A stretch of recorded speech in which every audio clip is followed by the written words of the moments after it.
Folks, Black Star Network is here. Hold no punches. I'm real revolutionary right now. Support this man, Black Media. He makes sure that our stories are told.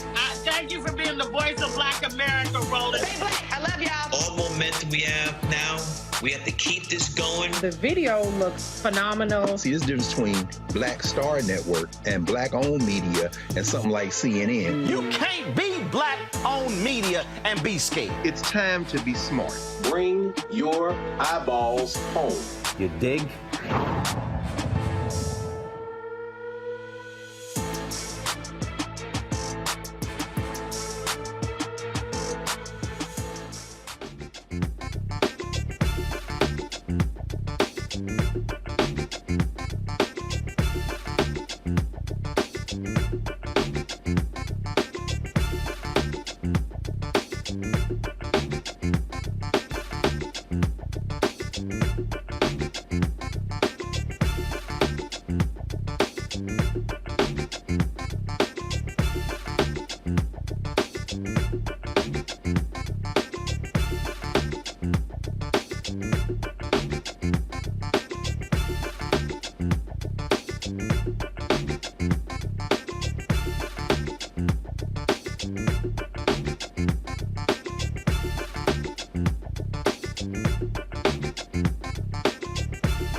Today is Wednesday, October 25th, 2023, coming up on Roland Martin Unfiltered on the Black Star Network. Folks, for the next 2 hours, we will focus on the life and legacy of the great actor Richard Roundtree.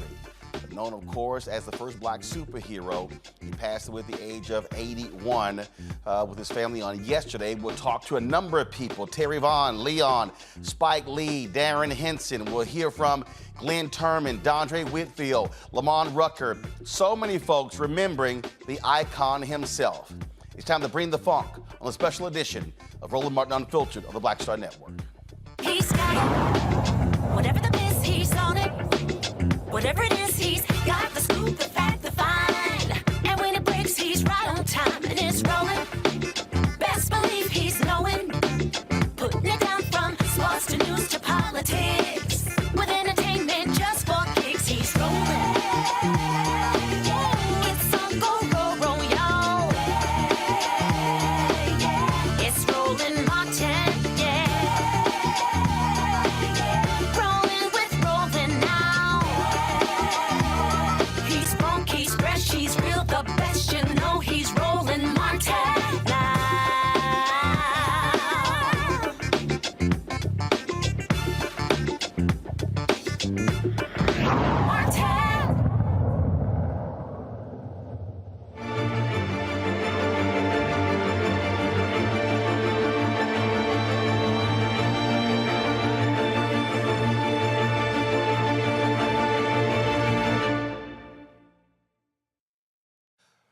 Folks, many of us were surprised and stunned. We got the news yesterday that Richard Roundtree had passed away. I was leaving the studio after last night's show when I saw the alert on my phone and was certainly stunned.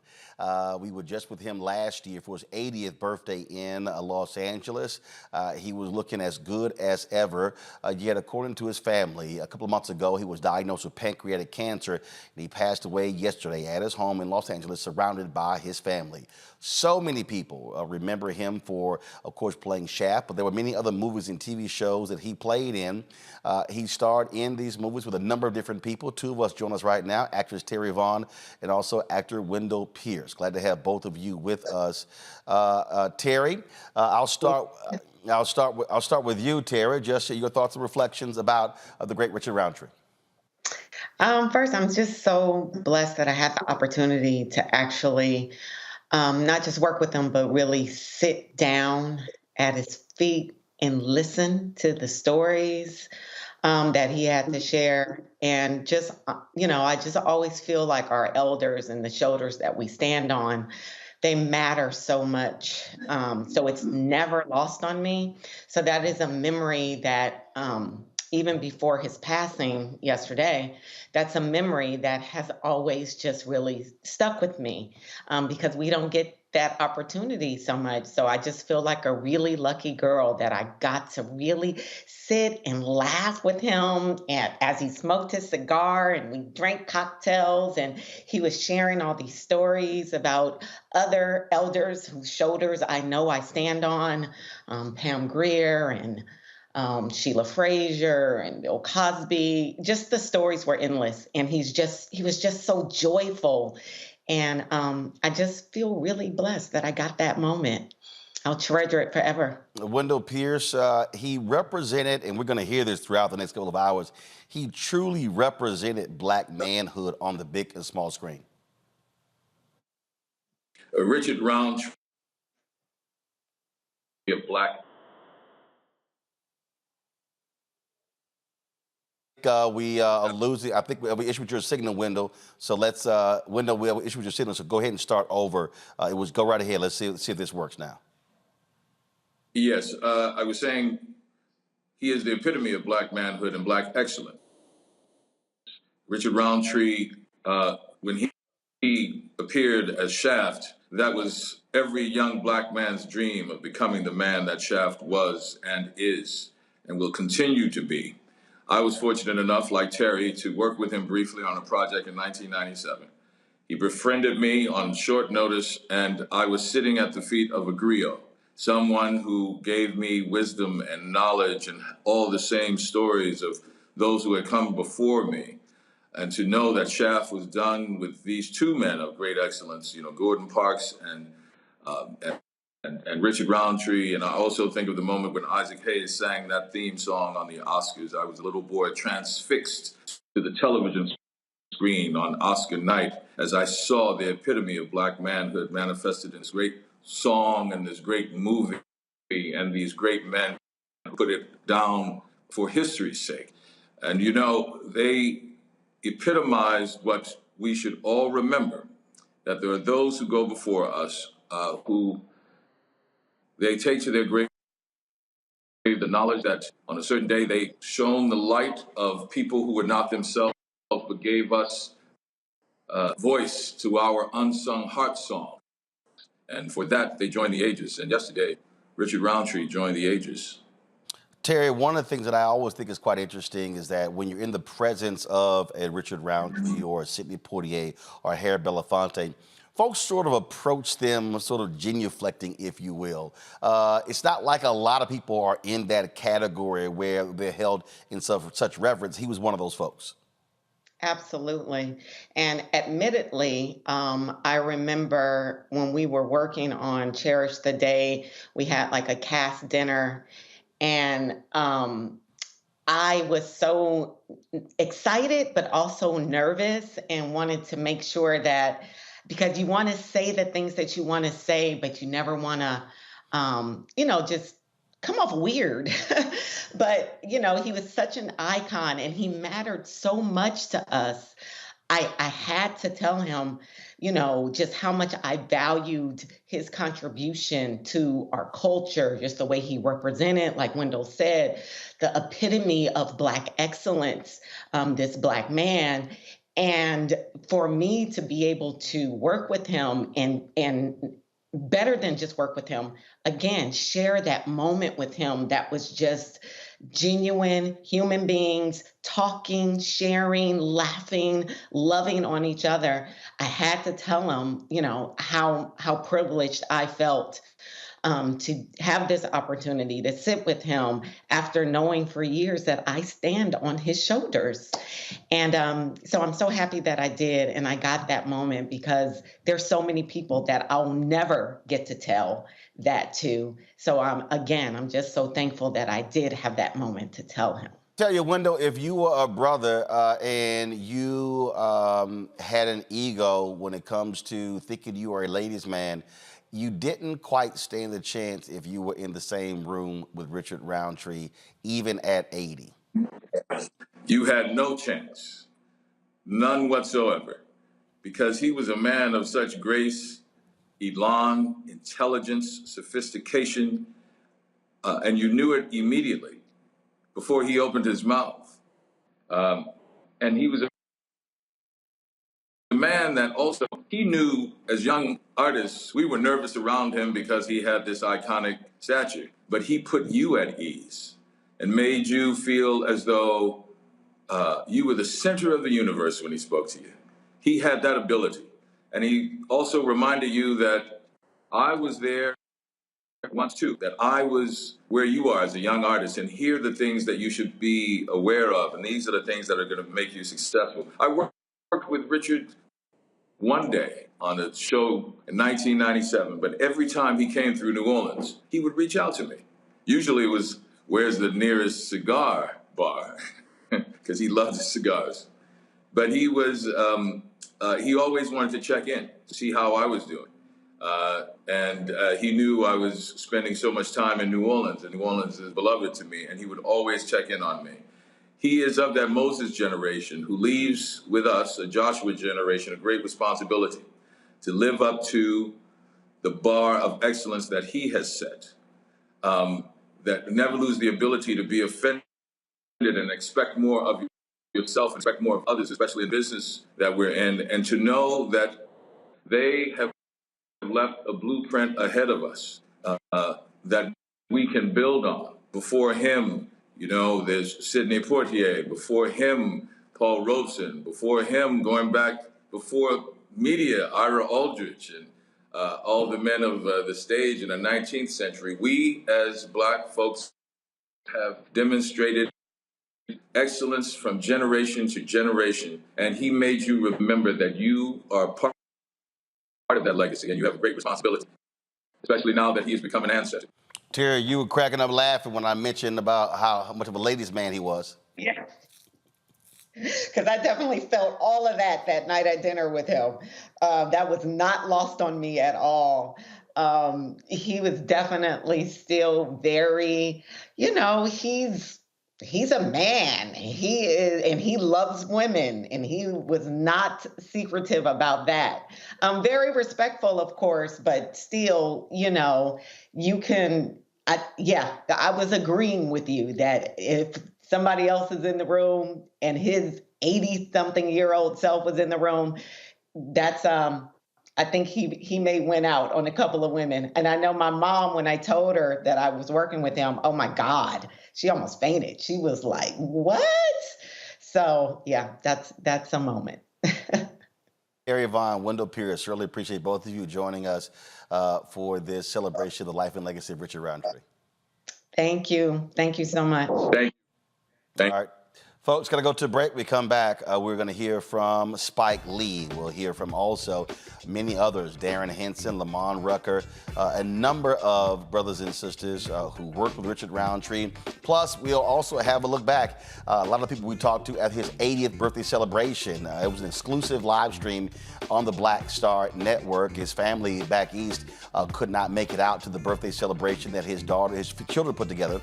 And so they asked us to live stream it, and we actually did so. So we were so glad to be there as well. So lots of stuff we're going to cover over the next couple of hours right here on Roland Martin Unfiltered on the Black Star Network as we appreciate Richard Roundtree, who's now an ancestor at the age of 81.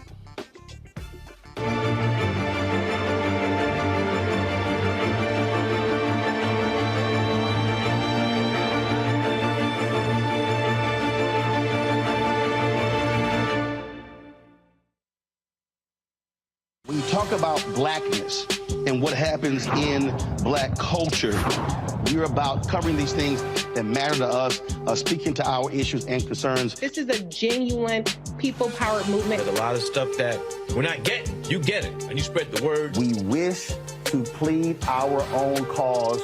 Too long have others spoken for us. We cannot tell our own story if we can't pay for it. This is about covering us. Invest in Black-owned media. Your dollars matter. We don't have to keep asking them to cover our stuff. So please support us in what we do, folks. We want to hit 2,000 people, $50 this month, raise $100,000. We're behind $100,000, so we want to hit that. Y'all money makes this possible.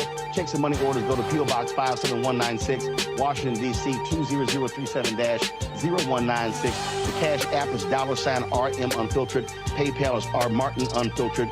Venmo is RM Unfiltered. Zelle is Roland at RolandSMartin.com.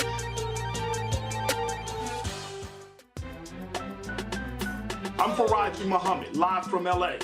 And this is The Culture. The Culture is a two-way conversation. You and me. We talk about the stories, politics, the good, the bad, and the downright ugly. So join our community every day at 3 p.m. Eastern and let your voice be heard. Hey, we're all in this together. So let's talk about it and see what kind of trouble we can get into. It's The Culture. Weekdays at 3, only on the Black Star Network.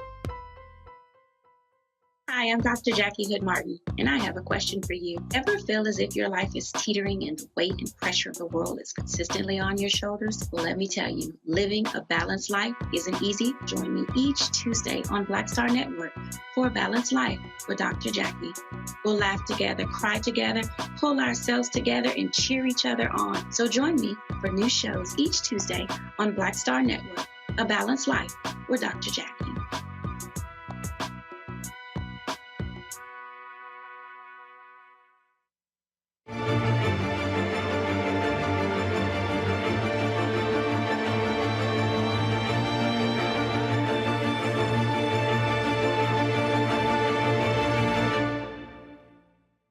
Come on.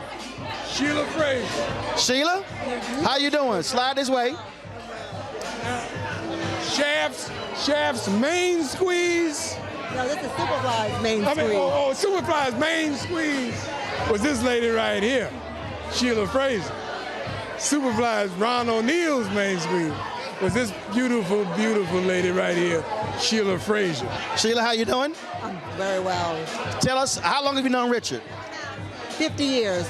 50 years. We've been good friends for 50 years. Yeah. So tell us your funniest, craziest, wildest Richard Roundtree story/memory.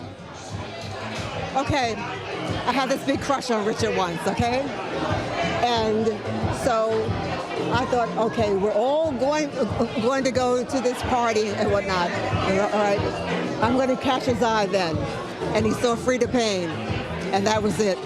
So wait a minute. Okay, so you were going to this party. No, I wasn't throwing it. We were all at a party. Y'all were all at a party. And Richard was there, and you were thinking about that Frankie Beverly song, that look in your eye. And you were trying to connect. That's right. And so you at the party looking all cute and fine, and Free to Pain looking all cute and fine, and well. That was it. Frida went home with Richard. Well, I don't know about that. No, I already talked to her. Oh, yeah. Right. Okay. She said, me and Richard. I said, we know what that mean. No, so we've been friends. As a matter of fact, Richard is responsible for me becoming an actor. How so?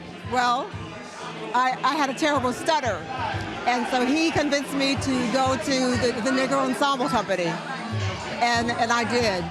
And I got in, and so then when I heard that Gordon Jr. was going to do a new movie, I ran into Richard, and Richard set up the appointment, the audition, and the rest is history. Wow, that's awesome. Yes, and we got a chance to play husband and wife in a pilot series called The Firehouse and different things, but. Well, y'all go back 50 years. We are close friends. Well, it is great to be here to celebrate his 80th birthday. He's looking good, looking clean. You're looking fabulous as well. Frida says she turns 80 in September. And I say, look, black don't crack. Well, let me tell you about how much I admire you, okay? Any issue that we have, you go to the heart of it. And it's such a pleasure to watch you. You don't care, nothing is political, with your motivation. You know what? You really care about us, and so you're one of my heroes. Well, I certainly appreciate it. I want you to know that. I appreciate it. I'm gonna keep giving them hell. Okay, listen, and I'll keep praying for you. I appreciate it. I'll take them. Sheila, good to see you. Thank you so very much. Folks, that was last year in July at the 80th birthday celebration of Richard Roundtree in Los Angeles. It was certainly great to be there. And in the next segment, you're going to hear from Frida Payne herself as well. Joining us right now is director, actor Bill Duke. Always glad to see Bill. Bill, Richard Roundtree, one of your contemporaries, someone who, whenever he was on the big screen, I'm not quite sure if the big or the small screen was big enough to capture all of him. Well, like Sidney Poitier, he was a pioneer. He represented us in a way that had great dignity. You know, before him and Sidney, you know, there are very few black men that, you know, how can I say, had that kind of integrity, had that kind of, you know, manhood, had that kind of whatever. But he was a pioneer, and he was like a great actor, but also he was very conscious in terms of our people. So I celebrate his life and his spirit and all that he has done, everything he has done. Somebody who goes from being an Ebony Fashion Fair model, joins a Negro ensemble, and he wins the starring role in Shaft, which was his first major role. Right. Not bad for somebody coming out the gate. Hey, Shaft is a classic. I mean, everybody still watches Shaft, and he did a great job. You know, he also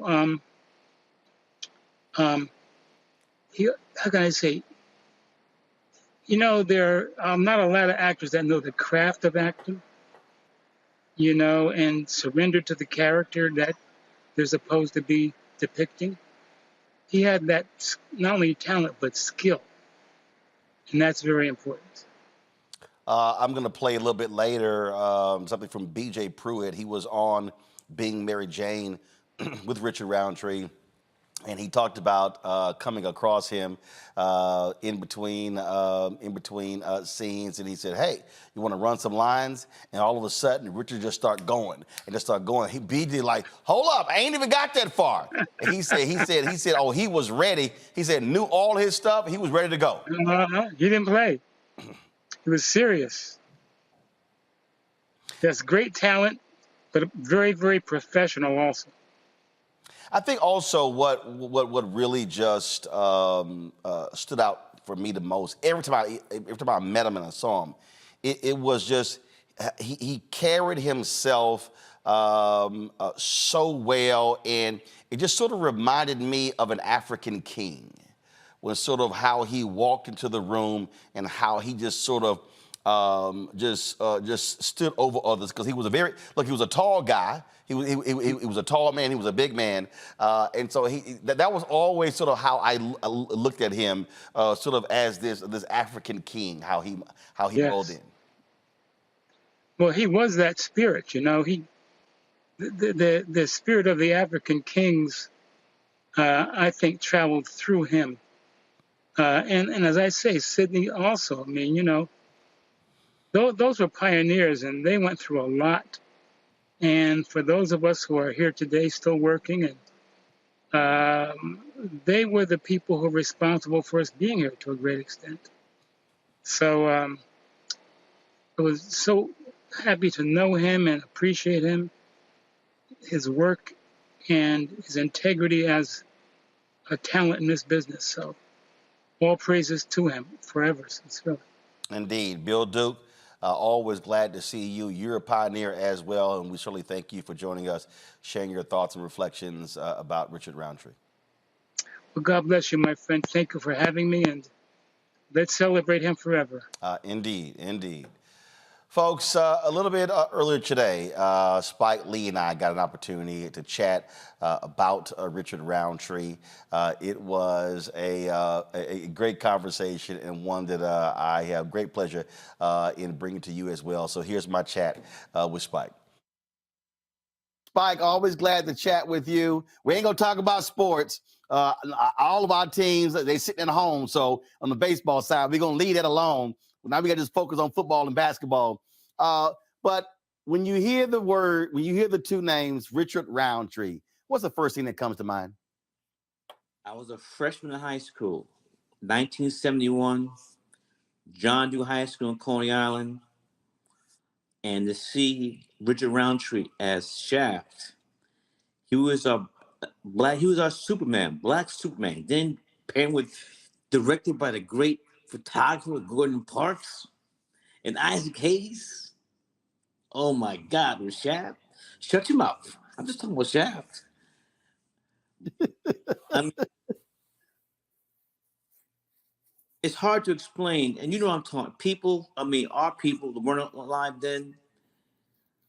I mean, the 70s, we were just so beautiful. And I don't want to sound like I'm some old fuddy-duddy, yeah. No, I'm telling you. Ellen, bro, you know what I'm talking about. The 70s, Black Power, Afro, the pick with the fist on it, and the music. Wake up every morning to watch Soul Train. and the cinema, John Shaft, Black detective in Harlem, kicking ass, taking names. Afro, leather jacket, down to the knees. Too. Well, I think, but you said, I can't. Bro, why you're better than me. Explain what that meant to us as a people. Well, I think so. People don't understand the historical piece. So here you're coming out of the 40s and 50s, where you had Black folks, Amos and Andy, and those type of shows. Then you go into the 60s. Know where I is. You go. Then you go into the 60s, and you've got Harry Belafonte, you got Sidney Poitier. But those were roles that even Bill Cosby on I Spy, those are roles in terms of there was a certain way they had to be more palatable. Let's be clear, more palatable to white America. I'll give an example. And guess who's coming to dinner? Spencer Tracy, Captain Hepburn, in that film, Sydney's going out with their daughter. He makes a phone call using their phone and puts a dime next to the phone. Remember that? Yeah. But look, I'm not hating on look, I love No, it's not hating. Mr. B just left us. Yeah. But what they did enabled us to make the next step. Right. So they had to present that character. Then all of a sudden, again, King is assassinated 3 years earlier. You got the attack on the Black Panthers. So now you come into Don't you got Vietnam too? Yeah, absolutely. So now and you got all those brothers who are going to Vietnam getting killed. So now all of a sudden you come to 71, and you're right. All of a sudden you got Marvin Gaye's What's Going On. That was in too. Marvin Gaye, that album, What's Going On. Right. You got all of these force things that are moving, and you get this brother who's an unapologetic Black man, kicking ass. And that's the thing. And so you're right. We can talk about Chadwick was amazing and wonderful, but Richard Roundtree as Shaft was truly the Black superhero. Game changer. And then he was a good looking brother too. Ladies love him too. And again, right. And so now you're talking about the same era, Richard Roundtree on the big screen, Teddy Pendergrass singing. The dark-skinned brothers were killing the game.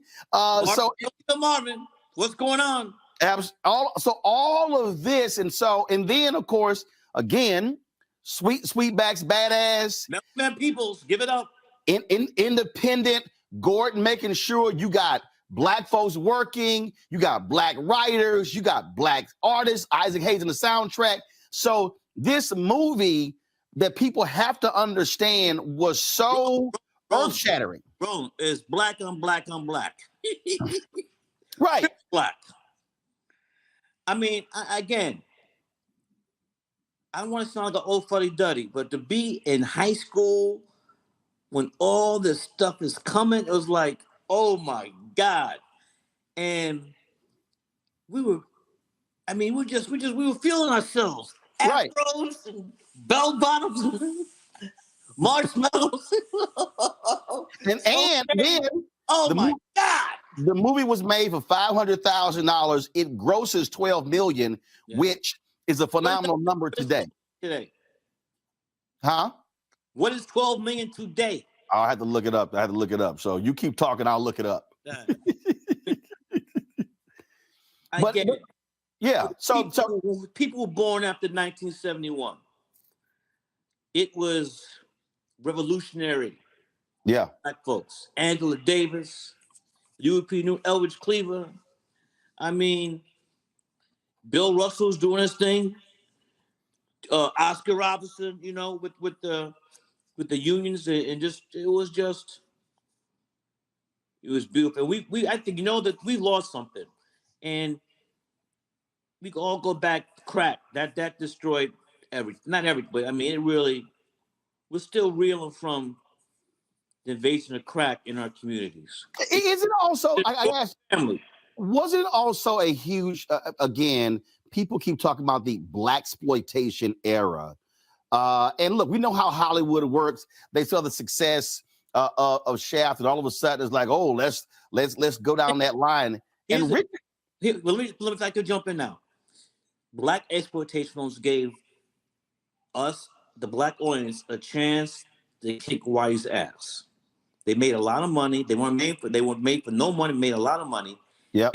The criminal thing is that they did the same movie again and again and again. There you go. And there you go. Not going because it didn't evolve. There you go. But which is also Hollywood. Hey, let's just keep doing the same thing over and over. And they really killed the genre. Killed the golden goose. Absolutely. One of the things I think was amazing. Richard, for a long time, hated when people would see him and say John Shaft. And it was his daddy who pulled him aside and said, son, there are a lot of people who go through this world and nobody remembers anything that they did. And Richard said it was that thing that changed his thought process. And he accepted it because he accepted what the character meant and why it was so beloved. He was our Black Superman. We've never seen someone like that. And again, the Richard Roundtree, Gordon Parks, and Isaac Hayes. God damn! The triplet, the triplet. In hockey, they call it a hat trick. Did you ever consider putting Richard in one of your movies? There wasn't just a role where I just want to put him in because, we met a couple times, but it was just one of those things where it just never happened. Right. And I regret it. One of the things that I think I've been watching a lot of these mainstream media stories on him that, frankly, most of them being weak as all get out. They don't know what's happening. They don't know what it meant to us. Well, but they also stopped at Shaft. This man was in numerous television shows. He did other movies. His career 100 movies. His career didn't stop in 1978.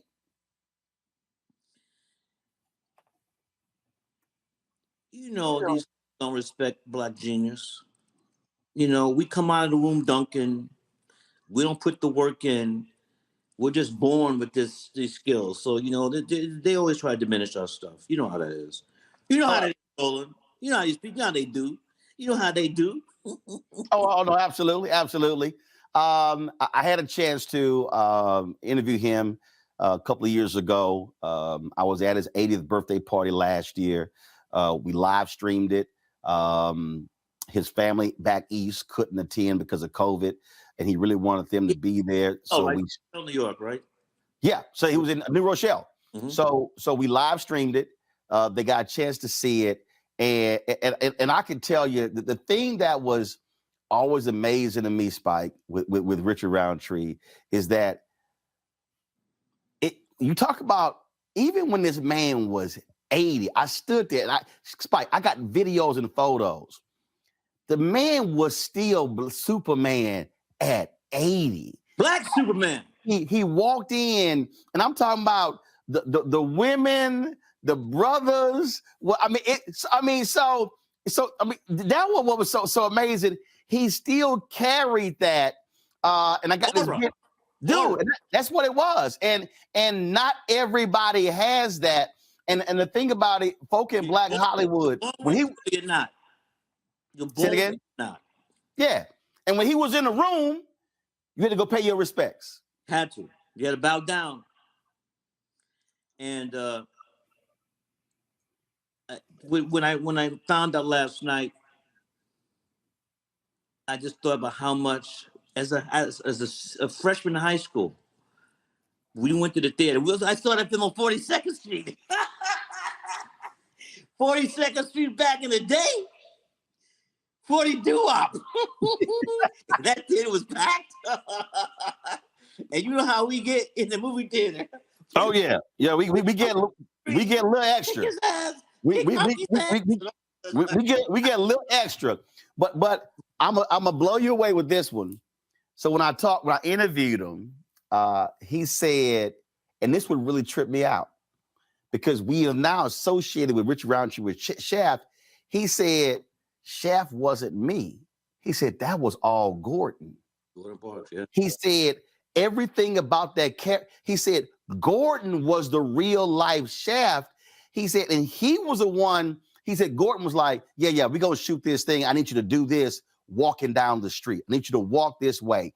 And he said that. So everything that when it came to the women, when it came to the kicking ass, when it came to all that, he said that. I mean, he said that was respectfully. Huh?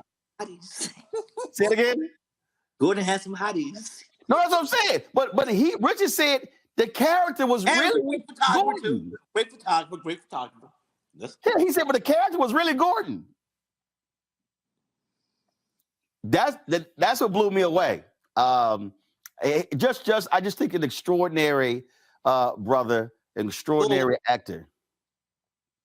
And again, he was and listen, I'm speaking as I was back in high school.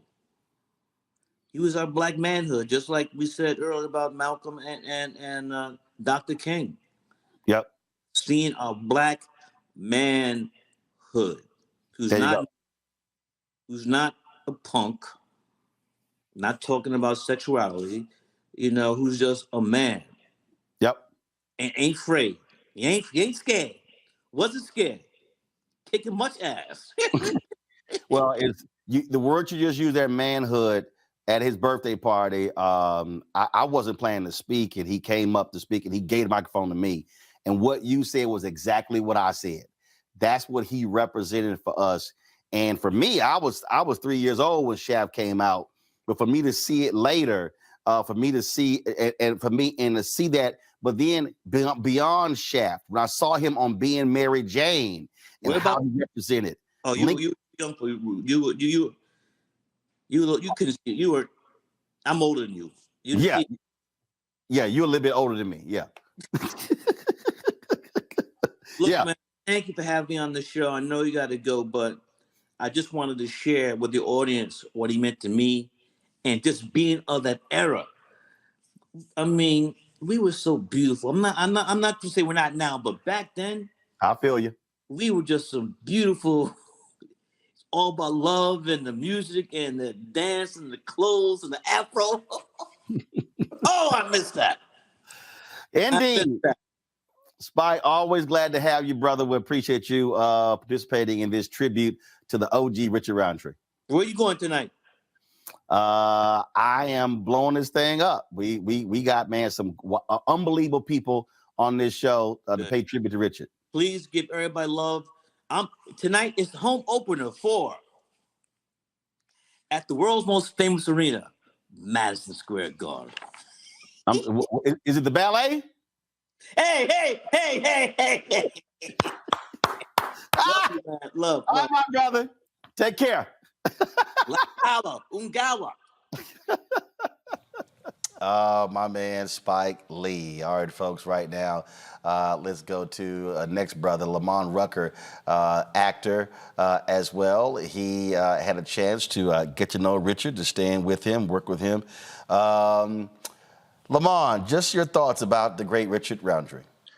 Man, I don't even know where to begin. And I can at least say I don't have as much gray on my face as Spike. So, but I've had a relationship with Mr. Roundtree before I even knew him. I even wrote a paper in college. I even told him this. That was just about the impact that I felt he, as an actor, the aesthetic and the perspective even that Gordon Parks had with Shaft, and the way that show impacted me. I just thought Mr. Roundtree just embodied so much beauty and strength and class, sex appeal, all of that, in such a way that was so dignified and so profound that it impacted me at a young age. And I was motivated to write a paper on it, and then had the privilege that once I started working as a professional actor, he played my dad. So when I was on As the World Turns for a few years, I had the privilege of, first of all, being named after Thurgood Marshall. My full name was Thurgood Marshall Travers. And then Richard Roundtree was my father. So we've had a great relationship ever since those days. And there have been numerous other events where I've been able to be in his likeness. I reenacted a classic ebony cover back in 2010. A number of us did this celebratory series of classic ebony covers, and I was chosen to be Richard Roundtree and redo one of his. I think it was, maybe like around the Shaft in Africa days. He had this denim, outfit on. So, but Google that. It's an awesome photo. Very proud of it, and was honored to be selected, and in particular to have my life and my, my image, if you will, aligned with his. It was an incredible honor, and we've been able to maintain our friendship over the years. So this is a very significant loss for me. He's one of my guys. I got a list of guys, like those are my guys. And Richard Roundtree's on that list. Harry Belafonte, Ozzie Davis, just countless black men before me who've set an incredible example. And I'm so grateful for him, so thankful for what he was able to give us during his lifetime at this in this form. And he'll be with us infinitely. He's had too much impact, and too many of us love him too much to really be able to let him go. And you know what, Lamont, one of the last questions, one of the things that I tell people all the time, when we are in the presence of elders like Richard Roundtree, when I'm in the presence of many of our civil rights luminaries, I don't care how many times I've met them, whether it's Andrew Young, whether it's Reverend Jesse Jackson Sr., it does not matter. I am going to go over and pay my respects, tell them thank you, tell them we love you and appreciate you. Because you don't know when it will be the last time you will see them.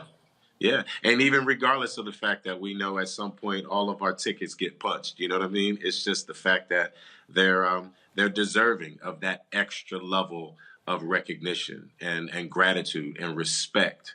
So I was raised to honor my elders, and I've always treated Mr. Roundtree as such. He's definitely one of those men along the lines of some of the other gentlemen that you mentioned that, they deservedly make you feel like you're obligated to go up and kiss the ring every time, and acknowledge the crown that's on their head.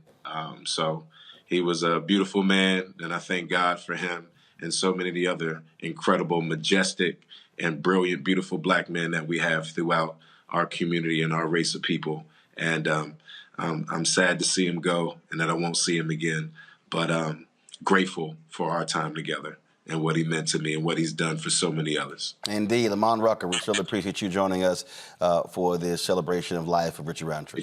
All right, love you too, brother. See you soon. Appreciate it, my brother. Thanks a lot. Man.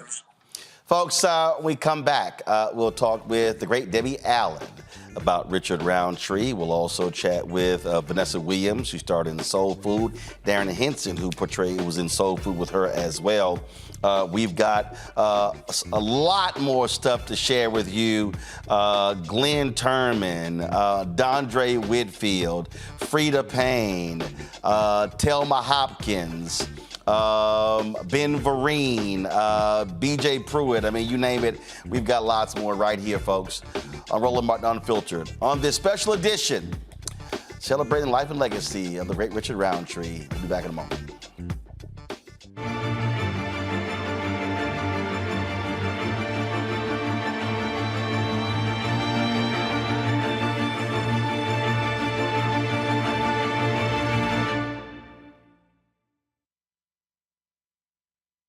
Don't you think it's time to get wealthy? I'm Deborah Owens, America's Wealth Coach, and my new show on the Black Star Network focuses on the things your financial advisor or bank isn't telling you. So watch Get Wealthy on the Black Star Network.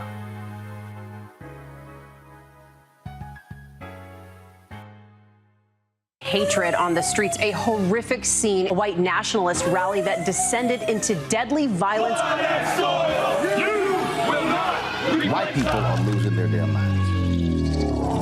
As an angry pro-Trump mob storms the U.S. Capitol, we're about to see the rise of what I call white minority resistance. We have seen white folks in this country who simply cannot tolerate black folks voting. I think what we're seeing is the inevitable result of violent denial. This is part of American history. Every time that people of color have made progress, whether real or symbolic, there has been what Carol Anderson at Emory University calls white rage as a backlash. This is the rise of the Proud Boys and the Boogaloo Boys. America, there's going to be more of this. Here's all the Proud Boys, guys. This country is getting increasingly racist in its behaviors and its attitudes because of the fear of white people. The fear that they're taking our jobs, they're taking our resources, they're taking our women. This is white fear.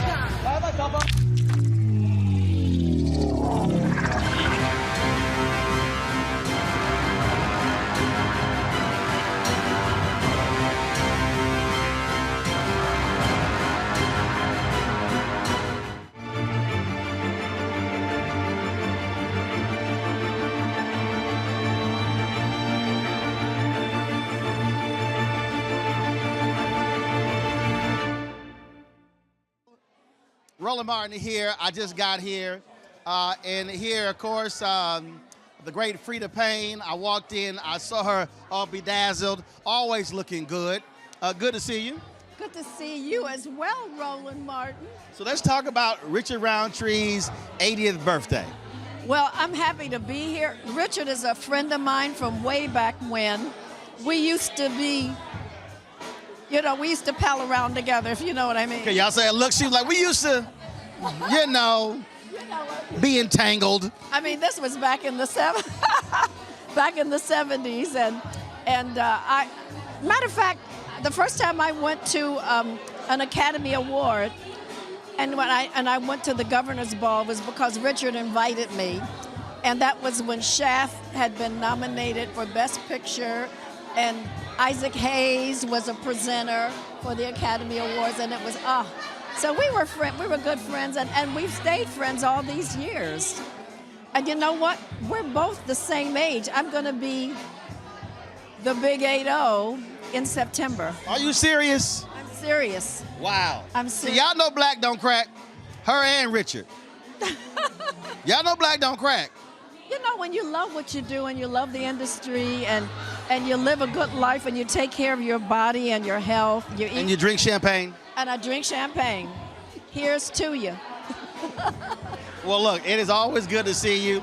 And so Richard, so I was supposed to just be here hanging out. And then Richard told Bill that he had some of his relatives who couldn't make it out here. And Richard said, can we get this live stream? And Bill called me and I was like, Bill, we do this all the time. So that wasn't but a phone call. And so that's how we hooked it up. So Richard has relatives who are on the East Coast who can't be here, and they're here because we're live streaming right now. Well, I wish you guys are here in spirit. I know you are. So it's all good. All right. Well, it's absolutely good to see you. You're looking great. And we're going to dance a little bit later. Okay. All right. All right. I appreciate it. Okay. All right. Thanks so much. All right, folks. Again, we're here in Los Angeles, the 80th birthday celebration. It was from the 80th birthday celebration last year in Los Angeles for Richard Roundtree. So it was great to see Frida Payne and so many others. We'll have some more reflections a little bit later in the show. Joining us right now, folks, is the choreographer. She is the actress. She's the director. She's all of that stuff. Probably the most important thing, though, she's from Houston. Graduate of Jack Yates High School. And so glad to have the illustrious Debbie Allen with us on Roland Martin Unfiltered. Debbie, always good to see you. Thank you, Roland. How are you? I'm doing great. We are celebrating the life and legacy of Richard Roundtree. Became an ancestor yesterday, and I had to get your thoughts just on this man who has done so much. People talk about Shaft, but he was on a different world. He was on a different world. Grey's Anatomy? Grey's Anatomy. He and I did a play together. We did the national tour of Guys and Dolls. It was him.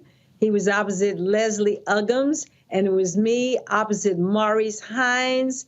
And wow, that was the road show of road shows. I'll be writing about that in my book. And Richard was just a treasure. You know, I was just coming out of Howard University when Shaft came out, and wow, that gave us all such pride and made us excited to see this beautiful black man up there rocking that screen. And the success of that movie changed a lot of things for a little while for black people in the movie industry. There was a period of investment, but they didn't reinvest, but he made his mark. Richard was amazing, and he was so much fun to work with when we did Guys and Dolls. He was up there singing. It was great. The thing, I mean, you talk about that role, and Spike Lee had him on a little bit earlier, and he just laid out just in that moment, in that period, what that character, he said, Richard Roundtree as Shaft was our black Superman. That's right. He's totally right. I mean, you know, we were riding around because of him, then we got Superfly. We got him, and then the next thing you know, we had Ron O'Neal. So he just started something that opened up Hollywood to letting a black man be not only the lead, but being sexy as hell and, you know, fine. And, you know, that's something that, you know, black men have always had a problem. Hollywood has been threatened by their masculinity, their sexuality, and even their softness. They just always want to have the brute. I mean, you have to go read some of those good books that will give you the baseline on that. But Richard dispelled a lot of those myths. And because of him, like I say, we got Ron O'Neal right after him and many other leading men for a little while. One thing Spike also said is that, and there's been a lot of criticism of the blaxploitation era, but he said what it did, though, it provided opportunities for not just folks in front of the screen, but behind the camera. It allowed black directors, Gordon Parks was insistent on this, for folks to do soundtracks, to do catering, transportation, a lot of the jobs that we were completely frozen out of for decades. That's very true. Spike painted a very clear picture that I don't need to say anything other than that's very true. And it went all the way down to, I remember the first time I ever saw a real totally black crew was Roots. I did Roots, and it was like amazing to see the sound men and the DP and all the camera guys and everybody. It was just a matter of pride. It was exciting. So I was happy to know Richard and have a really fun relationship with him and have spent that time with him and Leslie Uggams, right? They had been in Roots together, and there we were on the road in Guys and Dolls. That was, Leslie had to tell you about it. We have some fun experiences with Richard on the road. Of course, that there's. I cannot ignore this reality. And guys, if y'all pull that video up from his birthday party where Richard was dancing, he was surrounded by a bevy of women at his birthday party, and I used to always joke with him because he was always Mr. Smooth. I mean, that Ebony Fashion Fair model was always present. Right. Richard was beautiful all the way, and there was no denying. And it was kind of like finally accepted, because think about all the movies that Sidney Poitier did and what a great actor he was always, and when did he get to have a love relationship on screen?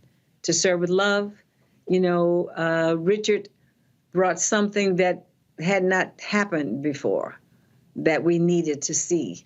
And it's no surprise that he's surrounded by all the women. It makes sense to me. When I watched I was watching a couple of the networks, their coverage of his passing, and obviously everybody kept referring back to Shaft, but I'm sitting there going, y'all, the man had a career after the 1970s. He was still acting. He was still doing his thing. He was still, again, on his craft. All of these years, I was looking at IMDb, and look, I mean, he was still doing, he had a movie that actually dropped this year. And I ran to him at Essence last year. He was shooting a show in New Orleans. And so he was, here he is, 80 years old. He wasn't kicking back retired. I mean, he was working up until his last breath. Well, that is so telling of who Richard is as a person. He loved working. He loved acting. He loved being on set. He loved being on the stage. It's who he was. He was always a fine actor. When we had him on Different World, it was so great. It was just great to see him up close and personal like that. He was so beautiful. And that he died of cancer is a remarkable thing that we didn't quite know that he had this challenge in his life. He had breast cancer many, many years before, but we didn't know that he was still challenged by this health situation. And I'm just sorry I hadn't seen him in this last year. COVID shut so many people down. We haven't seen a lot of people, but I will always think of him with great admiration and joy and love. I always will. Indeed, indeed. Debbie, always a pleasure to see you, chat with you, give my best to Norm, and hope to see you. First of all, we got to sit down and do our one-on-one. Luckily, for the longest, I had one with Richard. We got a chance to do it November 9th, 2021. It was an amazing conversation. We're going to be streaming it after we're done the live show. So you and I got to sit down and do ours as well. I'm looking forward to having lots of fun with it. I'll come anytime. Love you so much. Thank you for all that you do. It. Thanks so much. Okay. All right, be well. Bye. Folks, when we were at that birthday party last year, so was Dondre Whitfield and his wife, Sally Richardson Whitfield. Both of them have known Richard. That was a moment that, and so let me explain something to y'all. So, Dondre, Chris Spencer, Anthony Anderson, all these guys, they always jacking with me, talking about me and my cameras, how I always got cameras rolling. Well, see, the beauty of always having cameras with you, you can always capture some great stuff. This was a moment at the birthday party when Dondre and Sally ran to Richard. I was rolling the whole time and captured this. And it was just a great moment between the both of them doing that. And then we also got this from another angle with a cameraman who was there. And so, guys, roll that. Come on, y'all got it in playback. Roll that one. So y'all see me sitting there doing what I do. And so it was great doing that. And I immediately said, all right, Dondre, turn your airdrop on so I can get it to you. Dondre Whitfield, he joins us right now. Dondre, man, we have lost a great one.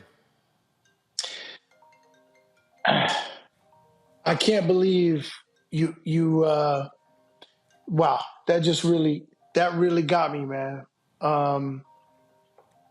was so, the reason why that moment was so emotional for me watching it, because he told me on a couple of occasions, he said,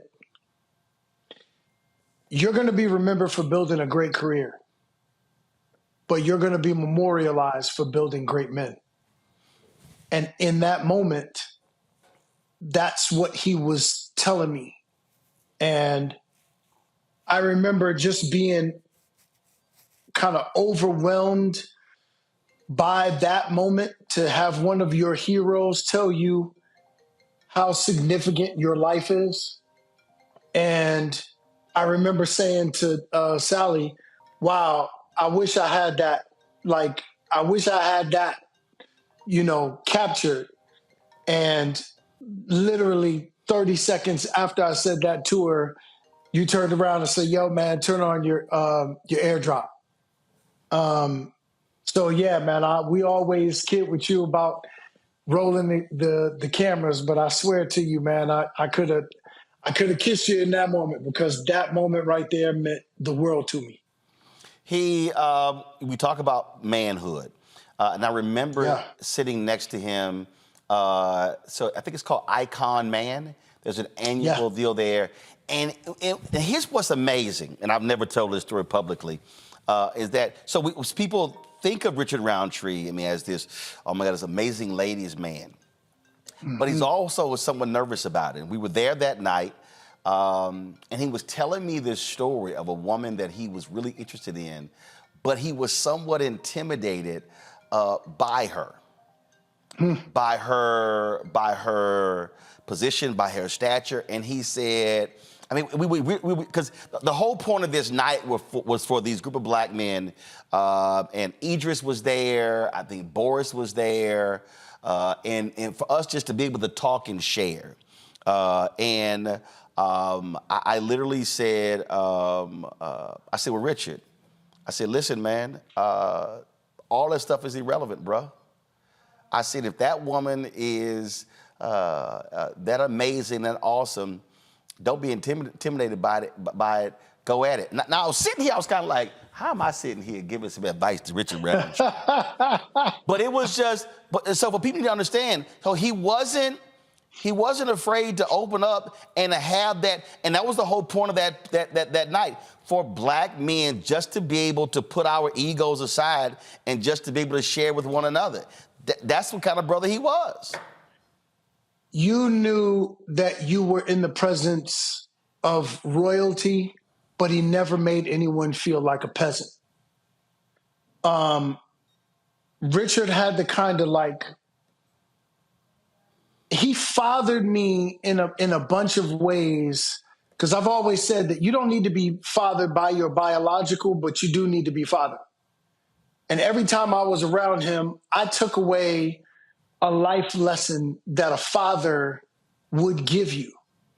And he did it in such a way that you were learning, even though you didn't feel like he was actively teaching you, but he was constantly teaching. Like, I always felt like he always made me feel like a king, even though he had the bigger crown. His humility, but his confidence, his swagger, but with some smoothness, like all of those things. Like, I'll just never forget how, even when you play back that clip, the hugeness of his grin, he always made you feel like, he was so glad to see you. Yeah. You know what I mean? Yep. Like, and I'm going, he can't be that glad to see me. And it always looked that way. I mean, look at his energy, look at his face. Now, in this moment right here, he's telling me, no, listen, what you are doing with your male versus man platform, I need you to keep doing. Man, it always felt like it was the most important moment in his life, that exchange with you. And I learned so much in that, because you never know what someone needs from you in that moment.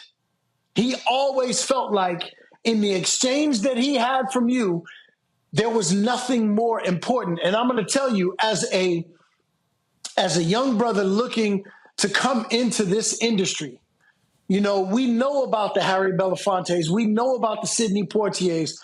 We know about the look at that smile. Look at that smile. Like, it was like, man, there's nothing more important than that. So seeing a Billy D. Williams, but then seeing a Richard Roundtree and going, yeah, I can be unapologetically a black man that is masculine, that doesn't seek to marginalize anyone with my masculinity, because there is confidence in it, but there's also humility in it. Man, he taught me so much, man, in that. A little bit later, I'm actually going to play a clip because I actually had you, Richard Roundtree, Brian White, Phil Morris on a set together when we did my TV One Washington Watch show. And that point came up about not having to wear a dress, being able to, like all the different things. It was a great conversation, and I totally forgot we did that. I used to do these Hollywood shows, and I forgot that he was on one of the panels. And I was on YouTube, and I typed in Roland Martin and Richard Roundtree, and I was like, yo, I totally forgot about that. And so you're right, and you're right about the smile. Last year at Essence, my guy's trying to find it. He really screwed up because he actually didn't turn the audio on. So what happens is we're pulling up to the Lowe's Hotel, and the Sprinter door opens, and Richard is literally on the phone in front of the Lowe's Hotel. And so the door opens, and I step out, and he goes, and then this huge smile on his face, gives me a big hug. What are you doing here? And he wasn't there for Essence. He was actually shooting a show there with V. Bozeman. And it was just always great. And you're right, that smile, and he would just hug you, and he would just hold you. And he always had great words of affirmation. I mean, he was just a genuine brother. Yeah, man. He was the kind of gigantic brother that I aspire to be, because, you know, you use the word affirmation, and I talk about this often. Affirmation is actually activation. When you affirm somebody, it's like you turn them up all the way, man. Like, I'm wearing my hoodie, this human hoodie, because when he talked about how what I was doing needed to be amplified, it needed to be bigger. Me doing this, the human podcast, was really about talking about the struggles that we as black men have to endure every single day, and how do we get to the other side of that? And that came from giants like Richard Roundtree saying, what you're doing has to be bigger. It has to be amplified. And I'm going to tell you, when you hear, you know what it is, Roland, when you hear one of your heroes tell you about the significance of what you do, it serves as like a battery pack. That dude, man, I'm gonna tell you, I'm gonna be smoking a cigar tonight, because that brother right there, one of the most memorable moments of my life was sitting down with him. I sent you a clip. The night after his 80th birthday, that clip from that 80th birthday. The very next day, I'm sitting in first class with Richard Roundtree. We are sitting side by side. It was one of those like surreal moments where we came to celebrate him, and here we are. There it is. We are sitting next to each other on the plane, like just a surreal moment where it was like God was saying, yeah, I know you guys had that moment at that 80th birthday party, but you know what? I need you to have an even bigger, intimate moment with each other. Because, you know, there's something about when you sit next to somebody on a plane, the kinds of things that you may not have been able to talk about when you're in front of, you know, all of these people at a party. There's a different level of intimacy as you share a meal, as you share proximity and there's no one else impeding on the progress of your exchange, man, I'm going to tell you, man, I loved that brother. Love that brother. Gonna miss him so much. Dondre Whitfield. Always a pleasure, my brother. Always, man. Love you, bro. Love you, brother. Thanks a lot. Yes, sir. Folks, going to go to a break. We come back. Darren Henson, Michael T. Williamson. We will talk with them and so many other people. They've been blowing the phones up trying to get in. Vanessa Williams from Soul Food. I mean, the list goes on and on and on. So we're doing all that we can to sort of pull all this together to give you just a sense of how many people love Richard Roundtree, what he meant to them, what he meant to all of us. We'll share some of the social media posts when we come back. Folks like Gabrielle Union, Taraji Henson, Paula Patton, people who work with him. That's next, right here on Roland Martin Unfiltered, on the special edition of Roland Martin Unfiltered on the Black Star Network.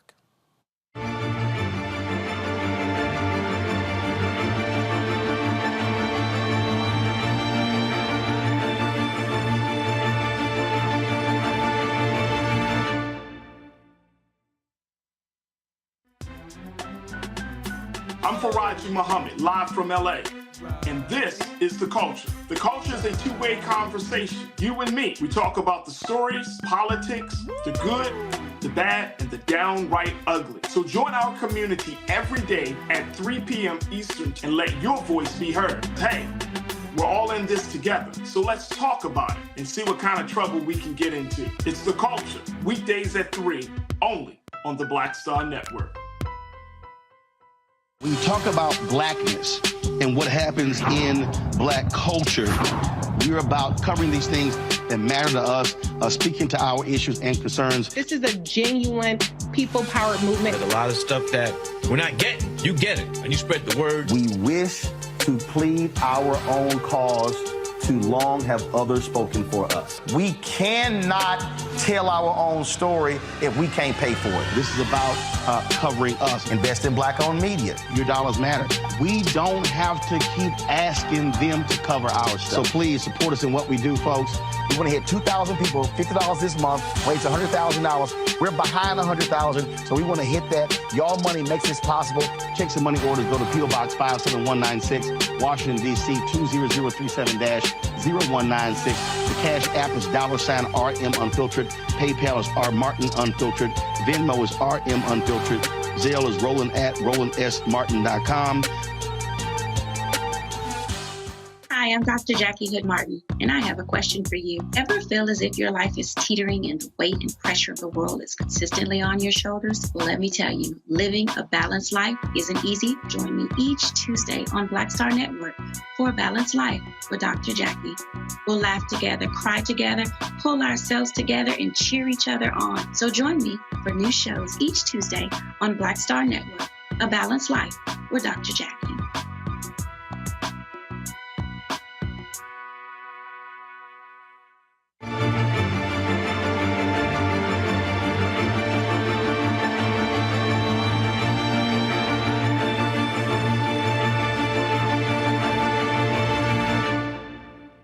His hat on. See, him and Richard got, so you know they old school, they got the straw hat. Well, you know how that go. You know, of all people, you know how that go. We already had that conversation. Yo, I saw them sitting over there looking like Pete and Repeat. You ain't worth a quarter. I'll see you, baby. So Richard, here's the deal. I wasn't supposed to be here working. I was supposed to be here attending the party. Then Bill hits me up, said, hey, Richard wants this thing live streamed. Yeah. A lot of his relatives couldn't make it. So I was like, I was on the plane. Okay. I didn't bring my equipment. We had to call somebody. Hey, so I said, fine, Richard, for you, I work for free. Now, y'all know I don't work for free. That's love. You ain't lying. I don't work for free. That's above and beyond the call of duty. Precisely. But folk who don't know, y'all go way back. We do. We go way back, me and Richard. We go back to the early 70s, you know, when we was doing films back in the day. But Richard is the only man I know that every time he walk into a room, his own theme song precedes him. Da-da-da, da-da-da, I mean, it's a little hard to compete with a man who got his own song. You know, I mean, you know, Coolie High's song ain't bad, but that's at the end of the show. Right, You know, right. he's at the beginning. At the show. And the leather jacket. And the whole thing. And he didn't get the one woman. No. There she is. There go the fine one he got. There she is. At the beginning of the movie, the middle of the movie, the end of the movie, and they were all different. She need to be in here. So what is it? So favorite? Y'all know Richard? It's just what's the? Cuba with Richard. Oh, yeah, we took him to Cuba with us. Vacation. We vacationed in Cuba, and everybody else was coupled up. Right. Everybody, Richard didn't care. Richard was the only one who was single. Richard said, "Y'all going? I'm going." We waited for him to come back with stories. I ain't gonna go no further than that. Well, look, it is great to be here. We're going to have a great night. And so I'm sure there are going to be a lot more stories being told. Most of them likely not PG-13. You got that right. Always good seeing y'all. I appreciate it. That, of course, Glenn Turman and his wife. That was at Richard's 80th birthday party last year. Those two go back more than 50 years. Richard Roundtree, folks, starred in the television show Soul Food. That's right. I told y'all, he went way beyond Shaft. And one of the folks who was in that show, Darren Henson, joins us right now. His ode to Richard. See how he's dressed, the turtleneck and the cigar in his hand. And I got my hat. Oh, there you go. And you got the hat. So, yes. And I got my hat. You're paying full homage to one of the coolest cat that has ever walked this planet, Richard Roundtree. Yes, sir. Share with us what was it like working with him, preparing with him, seeing him do his thing. While we were on the set of Soul Food, it was a very, very dynamic time. It was an interesting time. And it was a plentiful time. With Richard being on set, he actually played Hardy Lester, which was, one of the uncles to the girls, of course, and the Joseph sisters. And my character, Lem Van Adams, being from the streets at that time, he understood Hardy Lester. Hardy Lester was a little bit of a shiesty guy. He was a fast guy. He owned the convenience store. And he wanted to control it. And the sisters wanted a piece of that because they felt that they were owed to that by their father. And my interactions with, man, it was incredible because I remember him walking on set. And as you heard Glenn in the piece before, his theme song preceded him. He exuded that power, that confidence. And I literally just talked to him as much as I could when we were in the hair and makeup trailer, when we were on set. And he mentored me. He talked to me about his successes. He talked to me about the difficulties and what would be ahead for me as an actor in the industry, and just schooled me and made me and allowed me and afforded me the confidence to continue in that space, in that place. And he always had a great cigar. I lit this cigar today and sent out a prayer. And I'm having this cigar in his name today. He loved his cigar, loved his alcohol. That's a couple of things he and I could not do together since I don't drink and I'm allergic to smoke. But we'd always could have a great conversation as well. And you and I talked about this here. A lot of brothers use the phrase, they would see each other and they would say, "What's up, my dog?" And you, for as long as you corrected folks from doing that. And the thing about, I probably say one of the most consistent through lines in brothers who I've talked to offline, even on this show, has been, here was somebody who embodied, no matter what character he played, whether he played Shaft, whether he played a grocer on Soul Food, whether he played a gay man on Rock, whether he played the character on Grey's Anatomy, it did not matter. Richard Roundtree said, "I am going to represent the best of black manhood." That is correct. One of the things that we're talking about, I just finished doing a lecture at Miles College, HBCU in Birmingham, Alabama. And that's one of the things that I shared with them. We are not dogs. We are men, and we have a conscious that we can use. We have intelligence. The animal kingdom deals with survival. We have intelligence. So I understand the position when they say, "What's up, my dog?" But I'm not a dog. Neither are the brothers that introduce themselves as such. We are men. We are black men. We are intelligent men. We are strong men. We are empathetic men. And we have to deal and treat ourselves as such. We are not dogs. So that's one of the things that I would like for people to understand and position themselves into controlling. When you take control of someone else, that can denote strength. But when you master yourself and your language and your actions, that is true power. And when you carry and you walk with that essence, then we are walking in the state and the place of the greats. And as we all know it, Mr. Roundtree is great. He perpetuated that. He taught that. He spoke that confidence that we would need to walk and talk as black men in America. We don't need to exacerbate anything that is going to bring us into a place that we don't want to be. We don't want or have any desire to go backwards. It's about forward movement, forward thinking. And as you said and used the word clearly, he exuded that. Yes, he did. Darren, always a pleasure, my brother.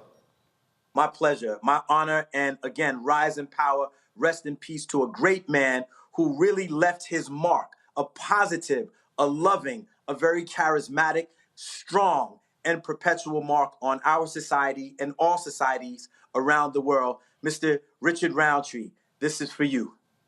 Darren, we appreciate it, man. Thanks a lot. Thank you. Folks, we were at the 80th birthday with the other folks we had heard from talking about Richard Roundtree. One of them is the singer Billy Davis. Here is what Billy had to say that night last year. Billy, come on. All of Richard's family watching back east. Richard put me to work. Wait a minute, I'm over here with Richard. Richard's over here kissing all the girls. I don't know, he must think it's a special day for him or something, But I mean, whenever you see a guy that's kissing all the girls, that's who you want to be with. Oh yeah, you go see on the other side of him. Another whole side, right? All right, so tell for folks who don't know out there, they got no clue. It's the millennials, Gen Zs. Tell them who you are and how long have you known Richard? My name is Billy Davis Jr. and I've known Richard 50-something years. Y'all saw what he did. He like, oh, something like that. He didn't want to tell you how many years.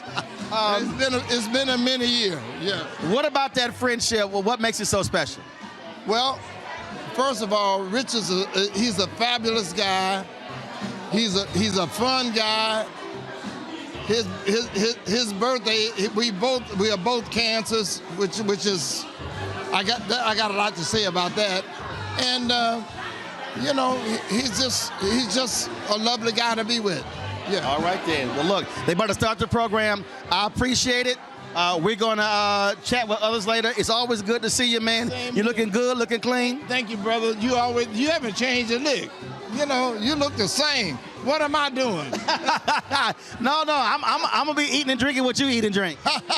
Well, all right. Then you got it. All right, Billy, I appreciate it, man. Thanks a lot. All right, folks. That, of course, was the great singer Billy Davis, of course, husband of Marilyn McCoo. Another actor who was on Soul Food is Vanessa Williams. She joins us right now on the phone line. Glad to have you here, Vanessa. When I texted you earlier, you said that absolutely you had scenes with Richard and y'all had a big argument in one of these scenes. Hey, Roland. Yeah, that's so funny. I feel so privileged to have worked with so many of the greats and of the performers and actors whose shoulders I stand on that made a way for my being and my career. So you were just talking to Billy. I worked with him on Days of Our Lives. We played a couple on Days of Our Lives just a few months back. And then, of course, our dearly departed Richard was so devastating getting that news. And yeah, he was our uncle, quote unquote, Lester, the family friend and co-owner of the Chadway supermarket that the girls from Soul Food inherited, and his entrance into the show and my first working with Richard, the chef, the man who I grew up watching and trying to emulate as someone who made the way for to be a Black actor in this industry, was a fighting scene with, badass chef. So it's pretty amazing. And it was wonderful just working with him and just all that he means to me and our cast and to the culture. I'm just so heartbroken with this loss. Parker actually posted the scene in the grocery store where she, Melinda Williams, and yourself, y'all were going at it. Yes, we were not having it. Maxine was a badass herself, so she didn't care who Uncle Lester was. She was coming for it, all that grief and vitriol from having made the loss. So, yeah, it's been, we were on the phone, the three of us, yesterday when I got the news, and just really appreciating life and just being so overwhelmed with the opportunities that we had to work with such greats as Richard and how we, have no idea like how long we have with each other. Yep. And, and so I'm just so grateful that he touched my life so in so many ways and so personally, to have had the opportunity to work with Shaft, to work with Richard, a marvelous actor who came up out of all of the New York theater scene that also grew me as an artist, and all of that when there was no way, when we were making our own way. It's just an incredible, wonderful growth to see what we've been able to do, and for people like him who've paved the way for us. The thing that I think was so awesome is that again, I mean, he kept it going. He was in shows, he was in movies, he was still doing his thing. In fact, Hill Harper actually posted, if y'all have the Instagram post, folks, if you don't, I'll pull it up here. He posted something that I thought was really powerful. Go ahead and pull it up. He said, many years ago, I was waiting in an audition room to go in and read for a role in some movie I can't remember, for a young director seemingly recently out of film school. As I waited, as actor after actor walked in to audition, my turn was next, and at that moment in walked a towering, powerful, elderly man. Mm-hmm. A man of regal grace, intelligence, and class that I immediately recognized. As I watched him sit down with his audition sides in hand, I sat back in my seat dumbfounded and angry. I said to myself, are these producers and that young director actually making the great Richard Roundtree audition for this rinky-dink film? I felt super protective of him for some reason, LOL. In my mind, there was no doubt they should have offered him the role out of respect. It was that moment I realized that the world rarely grants us the respect we are due. So after I read and before I left, I made it a point to laud him with compliments and respect. From that moment on, every time he would see me, he would say with his deep voice and a smile, "Hill, how you doing, young brother?" He reminded me of my father and other men from his generation, so strong, so cool, so loving without ever showing it. His immense talent and commanding presence graced our screens, embodying both strength and gentleness. Beyond his legendary roles, he was a man of deep kindness and soulful wisdom. Let us celebrate his enduring legacy and the indelible mark he leaves behind. Farewell, good sir, with all respect, love, and reverence. You, Sidney Poitier, Harry Belafonte, Ossie Davis, and others are leaving us too soon and leaving a definite void. You represent the best of us. We love you. Rest in power, Richard.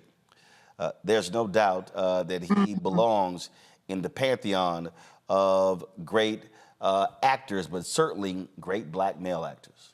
Absolutely. I mean, I totally second the emotion of Hill's most eloquent post. And it speaks to absolutely how I feel and how so many of us feel about Richard's contribution and about the grace and humility of actors like him and all actors having to we've never arrive. You know, we always have to keep dancing for our due. And to think that like Hill said, this rinky-dink film would ask Richard Roundtree to come and prove himself once again is just such a dark mark on the system, as it were, and just but also speaks to Richard's love of the craft and desire to continue to keep working. I mean, that's for sure the sentiment of many of us who want to stay in the business, who are determined to stay in the business for as long as we're alive. We're going to keep working as long as we're alive. I was just at an event with Richard Lawson and some others, and we were honoring Marla Gibbs. Yep. And it's that same kind of tenacity and resilience. And no matter how many times or how much tap dancing we're going to do, I'm here for it. I've got a story to tell. And I'm going to tell it. It's why I'm also encouraged by the next wave, this current wave of actors and creators who are taking all of the reins and saying, I'm going to write it, produce it, and star in it, and make the way so that we can respect our elders who've come before us and were offered the roles. I'm sure Richard was offered roles, just that particular one, perhaps not, obviously not, but it's just too far in between where we're really given the respect that we're due. Indeed. Vanessa Williams, I really appreciate it. Thanks. Yes, thanks a lot. Thank you. God bless. Appreciate it. All right.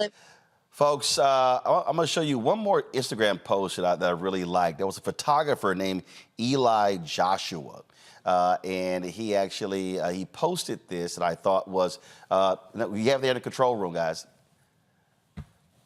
So he posted this, and I thought it was really great there. He said, I was on the lot to shoot some prop photos on Being Mary Jane. I just so happened to walk outside, and there he was smoking in his name of the cigar. I contemplated, should I approach him for a photo because he was having some downtime to himself before his next scene. Finally, Mr. Roundtree, my name is Eli. I'd love to make your portrait. He said, absolutely. Where would you like me? I said, there is fine. Raised my camera. He glanced. I shot. He asked if I got what I needed. I said yes, but I really had no clue until I walked away and checked. I definitely got what I wanted. Thank you, Mr. Roundtree. Travel free and swift. When we come back, we'll chat with Michael T. Williamson, the actor. We'll also hear from Kathleen Bradley. Y'all know her as Mrs. Parker from Friday, as well as the cast of a Netflix show that he starred in, led by Tia Mowry. All of that next right here on our special edition of Roland Martin Unfiltered as we honor the life and legacy of Richard Roundtree, who passed away yesterday at the age of 81 due to pancreatic cancer. I'll be back in a moment.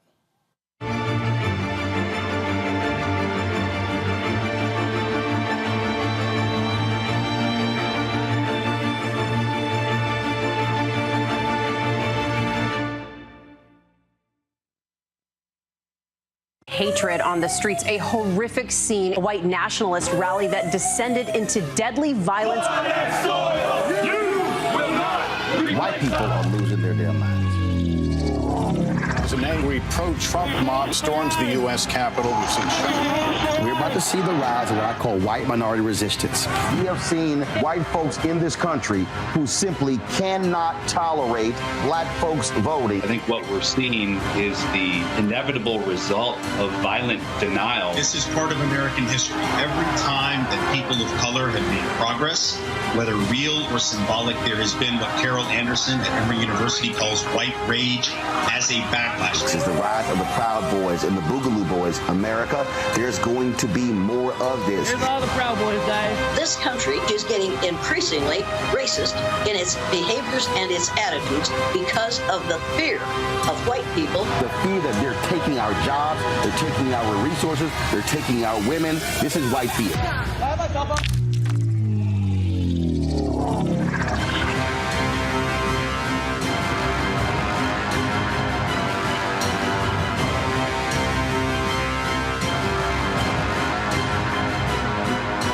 Pull up a chair, take your seat. The Black Tape with me, Dr. Greg Carr, here on the Black Star Network. Every week, we'll take a deeper dive into the world we're living in. Join the conversation only on the Black Star Network.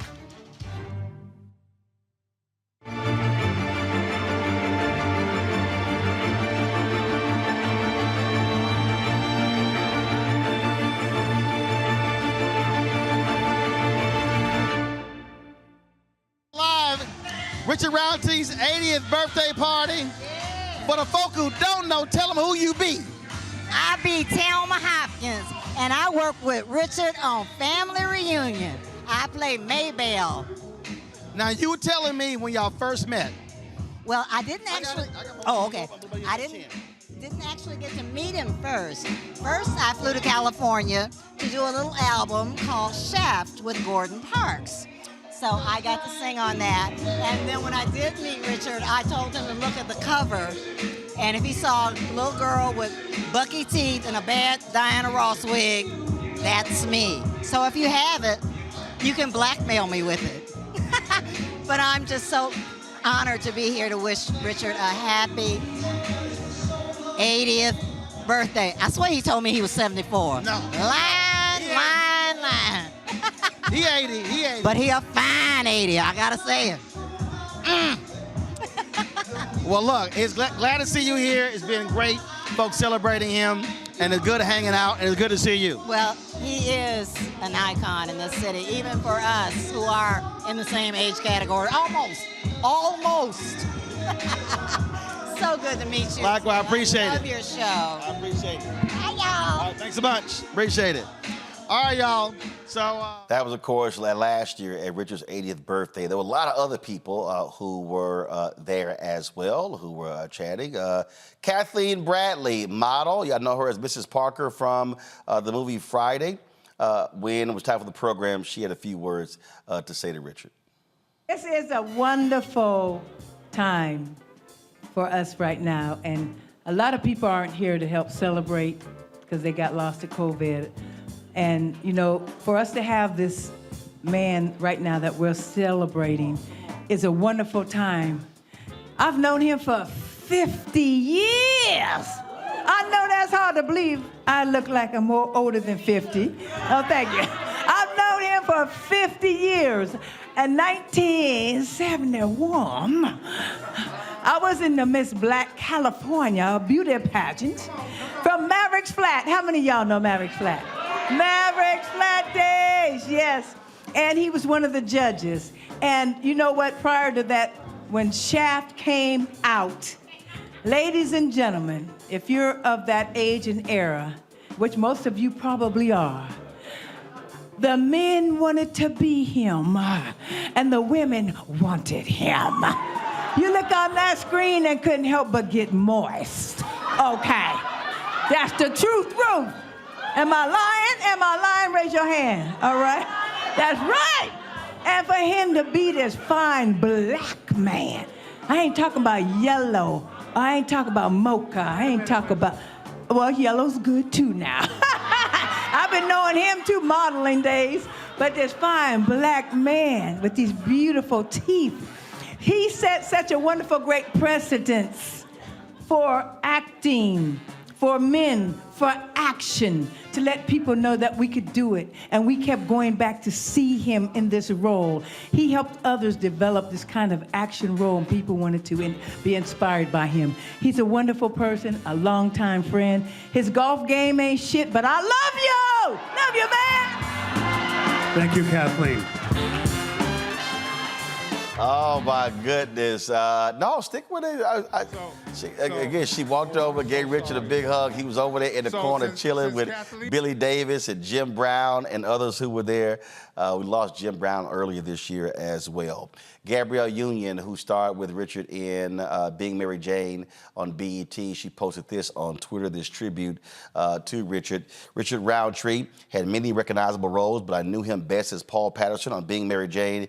He truly was a transcendent actor through and through. R.I.P. Folks, also who starred on Being Mary Jane was B.J. Pruitt. I got a chance to chat with him at that birthday party, and he had a hilarious story he shared about Richard. Here it is. You doing? So Richard wanted this live stream. I ain't here working. This is a favor. So folks out there watching, he got a family who couldn't be here, so we're live streaming it. But folks who don't know, first of all, tell your name. I'm B.J. Britt. I played P.J. Patterson on Being Mary Jane. Absolutely. Yeah, And so he played Dad for 5 seasons. So you got a chance to work with the legend. Tell folks about what that was like. Oh my God, incredible! Every day, that's the man. You already know that. But that's the man. Every day, just hanging out with him, just soaking up everything that I could possibly do. Now one thing people don't realize, Richard is low-key funny. Oh, he is now. Trust me. Thank you. How you doing? Oh, he definitely funny. He a comedian for real. He'll just, but it's quick. It's quick. You gotta catch it. He's real quick with it. But yeah. So give me one moment on the set that folks that really stands out for you working with him. Working with him. For me, I think it's just the prep work. We were staying in the same hotel, so I'd come downstairs and I'd see him in the patio out there, smoking a cigar, drinking his gentleman jack, going over his lines, and I'd be like, and I'd just come in front of him and just sit down, and they'd be like, oh. And I'm like, you wanna run some lines? And he'll just start spitting. I'm like, wait, I ain't got to that scene yet. So he already gone through it. He already go. He on it. I'm like, let me catch up, man. Let me catch up. He's still on it. How you doing? Good to see you, my man. Good to see you. That is too funny. Taraji P. Henson shared her thoughts on Instagram. Richard Roundtree played her father in a movie. She said, rest in paradise, hashtag Richard Roundtree, the original Shaft. Speaking of Shaft, Samuel L. Jackson, who took the mantle of Shaft, Richard Roundtree, had this to say on Instagram as well in a great post here. Sam, of course, first of all, Sam loves a doggone large caps.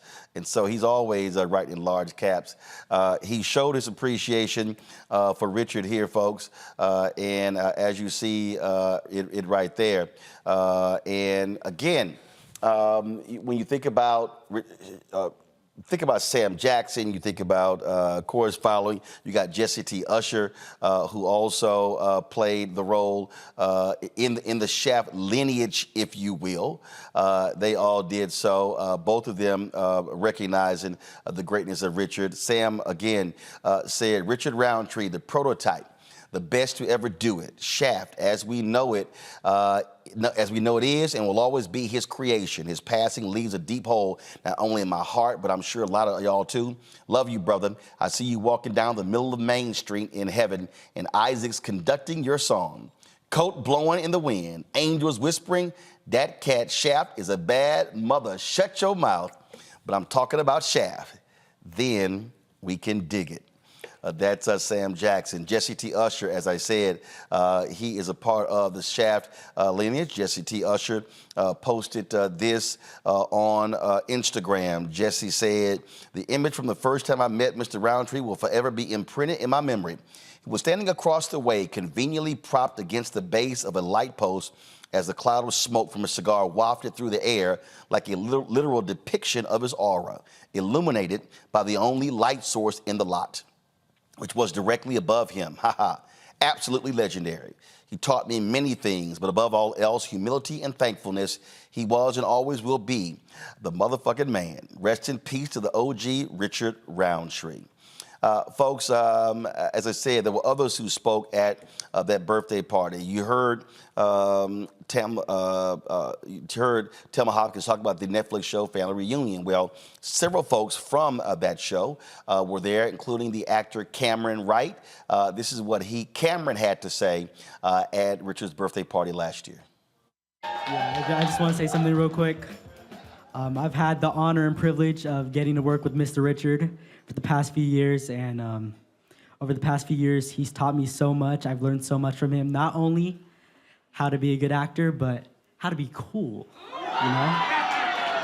So I just want to say, when I grow up, if I'm half as cool as you are, then that's a great success.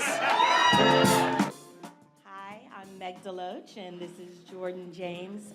We recently worked with Richard on a sweet show called Family Reunion. I have to tell you, I've been in the business a long time, and when it came time to cast the role of Grandpa, somebody said, "What about Richard Roundtree?" And I was like, "Oh God, please, that's not a possibility, is it?"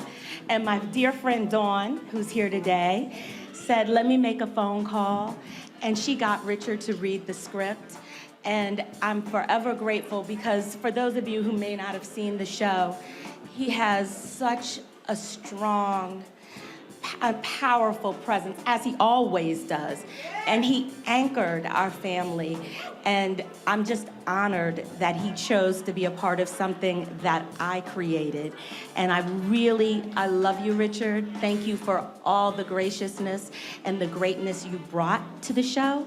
And thank you for saying yes.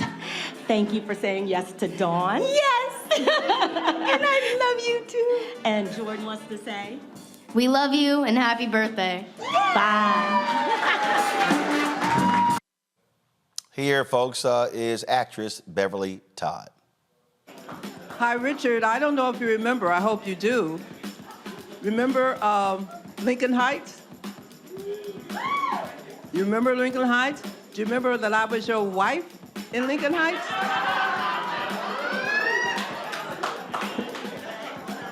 I just want to remind you of that wonderful time we had and let you know that you were one of the best husbands ever. Think about it. The party was the idea of Richard Roundtree's daughter, Kelly. All of his children were at the party that night. And here's what Kelly had to say to kick things off. I did start this. I did want to celebrate my dad's 80th birthday. I want to say thank you to everyone for showing up for this. Those of you that are near and those of you that came from far away, I appreciate you. I know my dad appreciates you. We all have been on this ride together. My dad is famous for saying, I was just riding the horse in the direction it was going. He tends to negate the influence on the culture that he has had.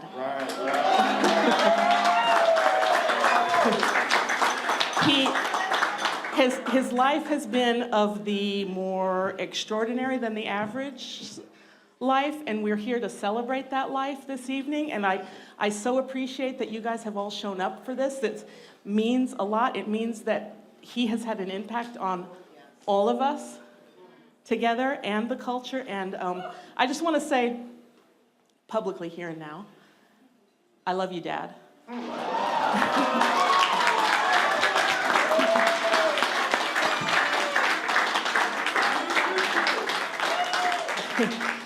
And can I give a little personal anecdote about, I'll get a little teachery here because I am a teacher. The magic years when you are 6 and 7 years old are years, that's how you can tell kids about the Easter Bunny and Santa Claus and all of that stuff. Imagine, as a child when I was 6 or 7 years old, seeing my father on the big screen. When Shaft came out, that's how old I was. I was in the magic years of development, so it left a lasting impression on me. My dad, for me, will always be magical. Because of the impact and the age I was. I don't think my siblings have that same, because it was a convergence of that, my age and that event at the same time combined to make quite an impression. Let me try that. Thank you. Love you, Dad, and I'm done. Thank you for all showing up.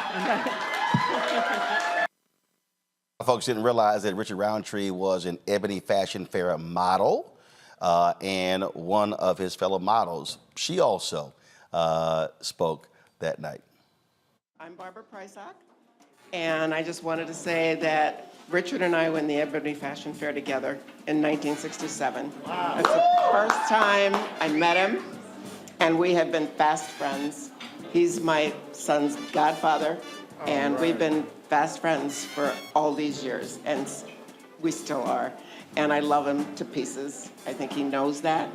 And happy birthday. And I'll see you soon. Folks, had opportunity, of course, to chat with Richard that night. He was feeling good, looking good, and here is our conversation. Live stream here, but I just wanted to go ahead, give you the final word, man. Great night. How do you feel? Roland, as I said earlier,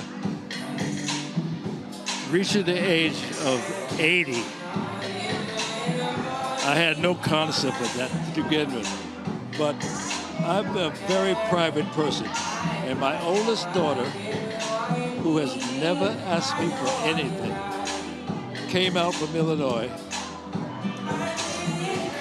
and I found out that the reason that she came out was she wanted to throw me a surprise birthday party. What? Now, normally the surprise birthday party, you don't know about it. Right. But she kind of needed you to tell her who to invite. Exactly. She said, I don't know who you want to invite. I don't know what facility you would like to have it at. That's when I turned it over to Bill Hammond. And we've known each other for a long, long time. And I know he's the best black man in this town to throw an event. Well, look, I was honored when she called me, left me a voicemail, and she said, I want to invite you to my dad's birthday party. And I tell people all the time, I don't expect things. People don't have to invite me to anything. And so when she called me, I said, I will be there. So when I saw you in New Orleans and you asked me, I said, don't worry, I will be there. I'm going back to New Orleans in the morning. You finish the job. And man, I'm so happy to see you here. And the words you spoke. My brother, I appreciate it, my brother. You the man. We love you, Philly, baby. Happy birthday. Thank you. All right. All right, Roland. That's it, y'all. And here's the deal. Richard wanted this because a lot of his family members. So when Richard was talking about the words I spoke, so here's what happened. Again, I'm shooting video there. Bill Hammond is going to call Richard up, and then Richard decides to just hand me the microphone. And I tell people all the time, always be ready when they pass the mic to you. Here is what took place. Richard, you want to bring the mic over? You want to say a few words? Oh, you want to come up? Come up, Richard. Come on up here, Richard.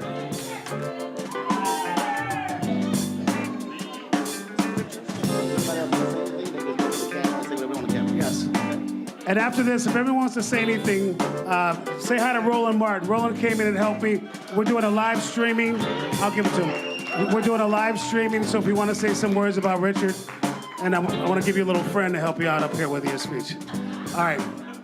Love you, brother. I'm going to hand the mic to this gentleman.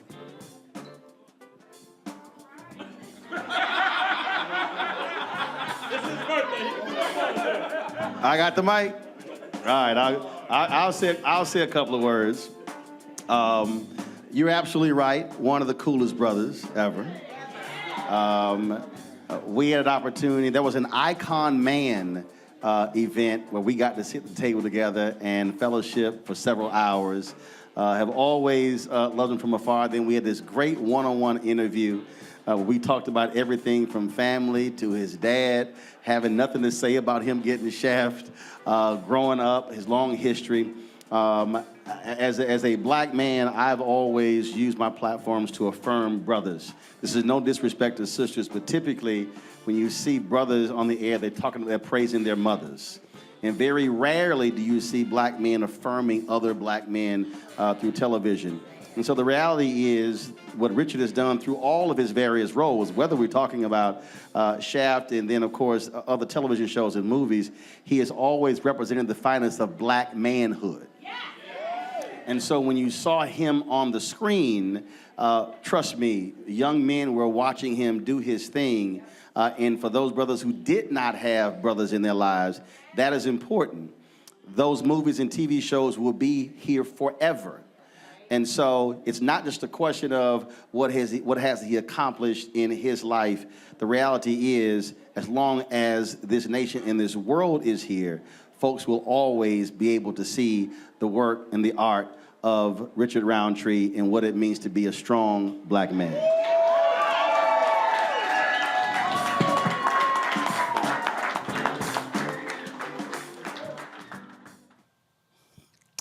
Brought him to tears there, and of course, he had a few words to share with us as well.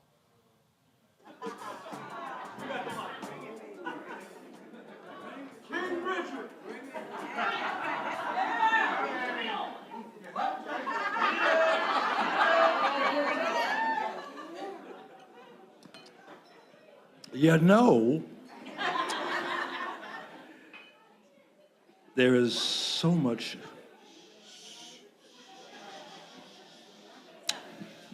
love in this room. I have, this has been singularly the most incredible weekend. I have my family here. My oldest daughter came out in April, I think it was, and I thought it was just another visit. She's going to spend some time with me and her brother and her sister-in-law and Ezra. But she was hanging around the house, and I didn't think too much of it. But she came into my office and she said, "Dad, I need to talk to you."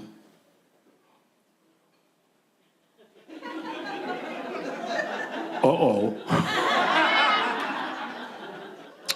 And she said, "The real reason that I'm out here is I wanted to throw you a surprise birthday party."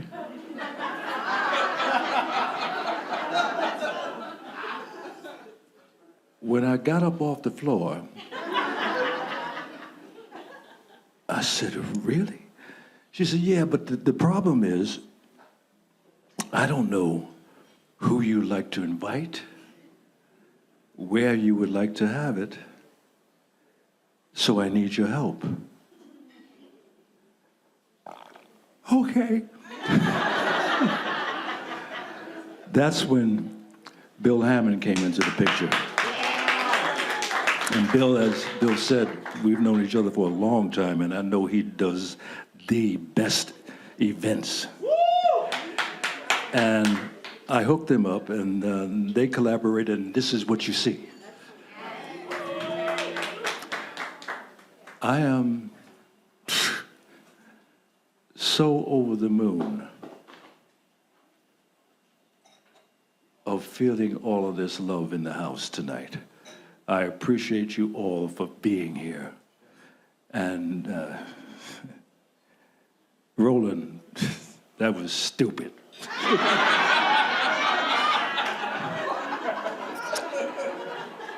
And I'm so glad that my dear, dear, dear, dear friend, John Webb, was short in what he had to say.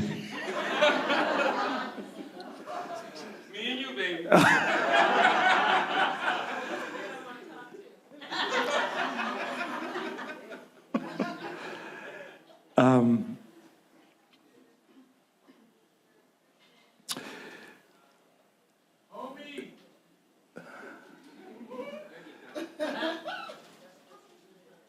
Tina and Patrick spoke briefly. I introduced them. That's my manager of over 25 years. That's what I said, 35. Keep me correct. Okay, all right. It's been an incredible journey, and I appreciate you, and thank you.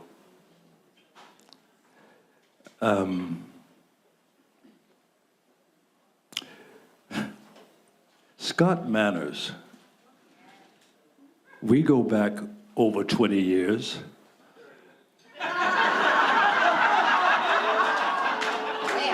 Okay, Scott, 30 years. On and off for 30 years.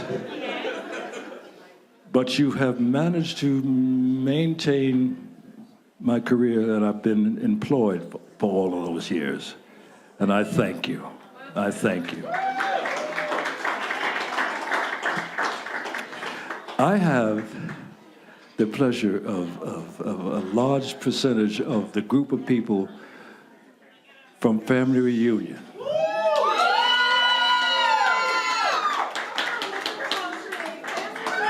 I tell you, the reason I was on Family Reunion, Dawn Mallory.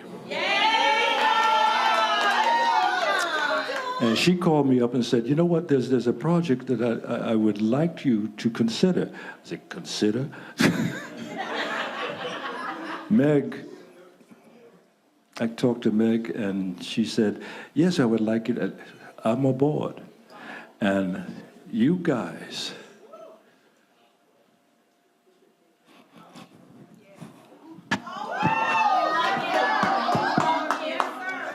and that crazy woman, something about her last name being Divine.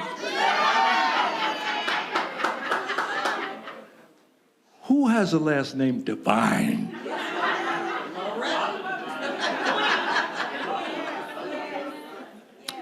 She lives up to that name every single minute. And I would have liked to have seen her have a mic off camera.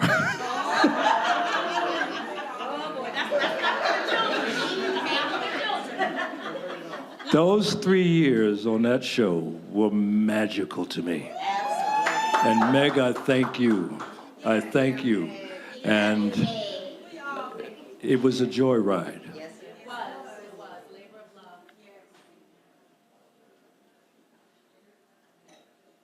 I can't think of anything else to say. I want to thank all of you for being here, and I want to thank you for all the love that I've been receiving up in here tonight. Thank you, thank you, thank you. Love you, brother. Richard Roundtree, happy birthday. Now let's celebrate. We have food. We got Laura Finesse. Folks, this is why we do what we do. One of the reasons why when I started Roland Martin Unfiltered, of course, Black Star Network, is we operate by the premise of the nation's first black newspaper, Freedom's Journal, which wrote on March 16, 1827, in the third paragraph, we wish to plead our own cause, too long have others spoken for us. And so, yeah, there are other outlets, other national shows. They did their Richard Roundtree retrospective. I saw some of them. Some were 2 minutes, some were 3 minutes. Many of them, they voiced it over. You never actually heard from Richard. Because we had a relationship, we had the exclusive footage of that birthday party, our sit-down interview. But we also wanted you to hear from all these different people who crossed paths with Richard Roundtree.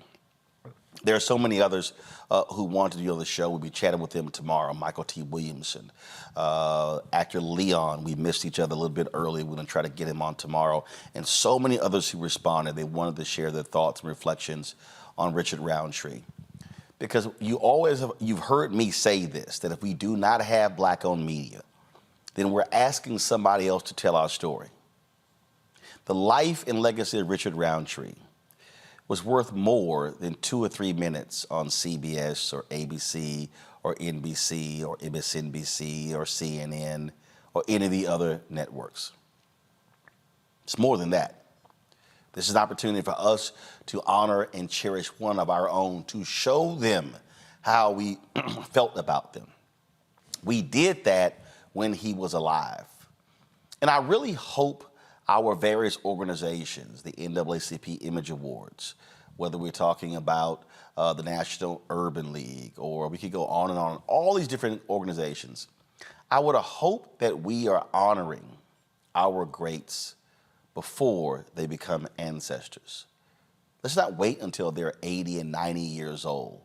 Let's honor them a lot earlier. You heard Vanessa talk about Marla Gibbs. Marla Gibbs is still working. Marla Gibbs is one of the funniest people. Look how much attention Betty White got, magazine covers and on television shows. Marla Gibbs hasn't gotten any of that. But she is 90 plus years old. She is still doing amazing work. So our goal here is to be able to show them how we feel about them, because we don't have to ask permission when it comes to who we honor and how we honor them and how long we desire to honor them. So when you hear me talk about supporting this show, that's why. When you hear me talk about contributing and becoming a member of our fan club, that's why. Your resources helped us fly to Los Angeles and sit down and rent that Airbnb and bring in the crew and bring in the cameras and sit down and talk in that Airbnb with Richard and Sally Richardson Whitfield and Flex and Ray Chu and Trevor Jackson and so many others we talked to. And so this is why we have to fund our own as well. Because I think probably if you add up all of these other networks and their tributes to Richard Roundtree, it likely won't even add up to 20 minutes. That's why we wanted to give him the time and attention that he deserves. We did it while he was with us, and we do it while he's an ancestor. If you want to support us in what we do, here's the way you do so. Check in money orders. Go to P.O. Box 57196, Washington, D.C. 20037-0196. Cash App is $RM Unfiltered. PayPal R Martin Unfiltered. Venmo is RM Unfiltered. Zelle, Roland at RolandSMartin.com. Roland at RolandMartinUnfiltered.com. We're not done. I'm going to step away. We're going to share with you the one-on-one Rolling with Roland interview that we did with Richard Roundtree, November 9th, 2021. It's an amazing conversation. It gets deeply personal. But we're going to end with this here. This was a drop, and we never even used it. And we're going to incorporate this into our drops, even though Richard is now an ancestor. He did one for us when we were in New Orleans at Essence Fest in 2022. Deeply appreciative. I want to thank all of you for watching this celebration of the life and legacy of the great Richard Roundtree. I'll see you tomorrow. No. Eric. Richard Roundtree, and you're watching Roland Martin Unfiltered.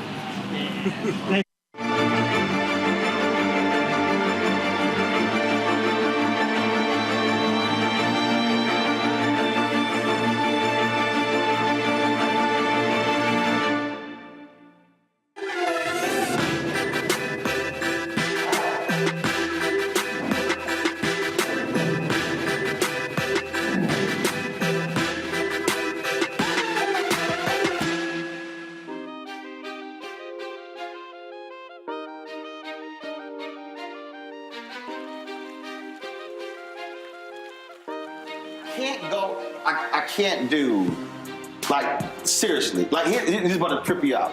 Me and Glenn talked about this here.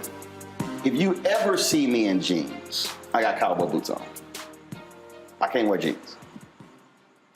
I cannot wear jeans. Because? I just can't wear jeans. I've never liked jeans. It's always been slacks. It might be pants. But if I ever have, the only time you will ever see me in jeans is if I'm wearing cowboy boots. Do you ride? Yeah, I haven't ridden in a while, but that's just, yeah. So I wear, I got about 20 You're appropriately dressed. Yeah, but I don't know what it is. Even though I was in high school, I didn't necessarily like jeans. I like two pair. Now my dad, he got jeans, he's clean pressed. No. Drive my wife crazy because we'll go somewhere and we're like, oh, it's casual. I'm getting dressed. She's like, what you doing? She's like, it's casual. I'm like, Hell, this is cash. Like, what you talking about? Like, she'll throw some jeans on, her tennis shoes, or some shoes like that, whatever. I can't do that. Can't do it. Cannot do it. I couldn't even wear some shoes like that with some slacks. It would have to be loafers. It would have to be, I can't. You're a very interesting man. Well, it was a trip because my dad would do this. We would be sitting in the living room watching TV or something. All of a sudden, he'd be going to the bathroom and he's showering and he'd shaving and everything. And we like, where he going? And he'd get dressed up. And he'll put on some slacks. He'll put on some shoes, shirt, put his watch on, cologne, leave, come back. Hell, he went grocery shopping. Oh. Whoa. The idea, no, he wasn't putting no sweats on going. So I saw that.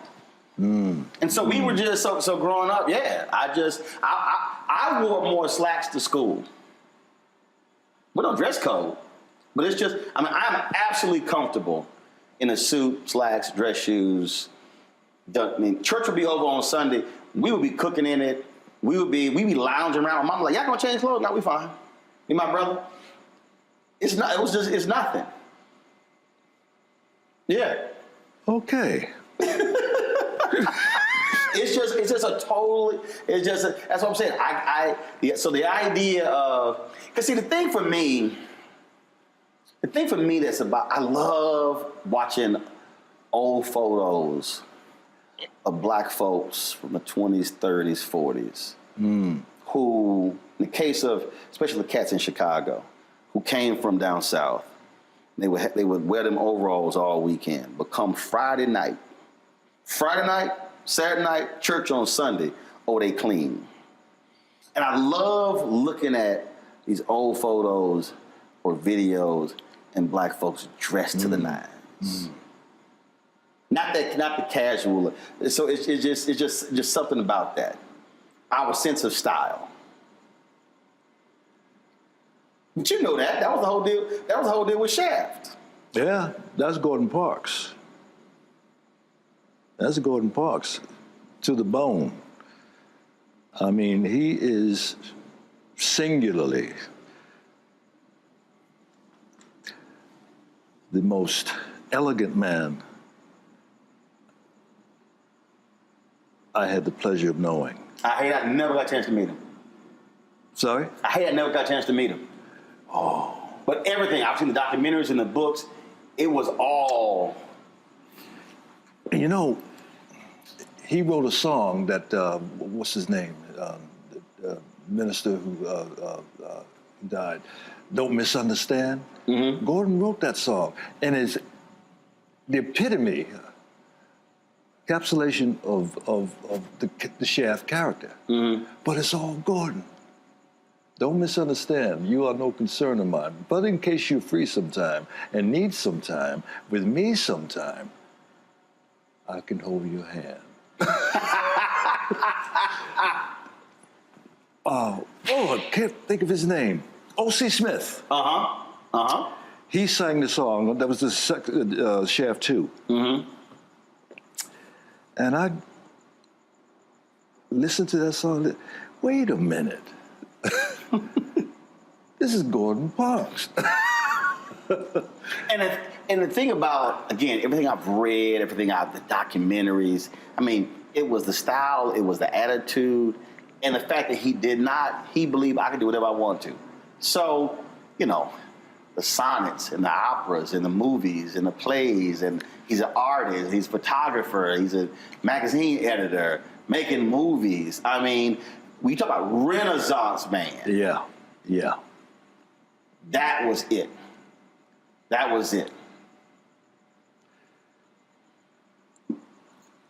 Back then, they didn't have traffic control. And that shot, when I come out of the subway,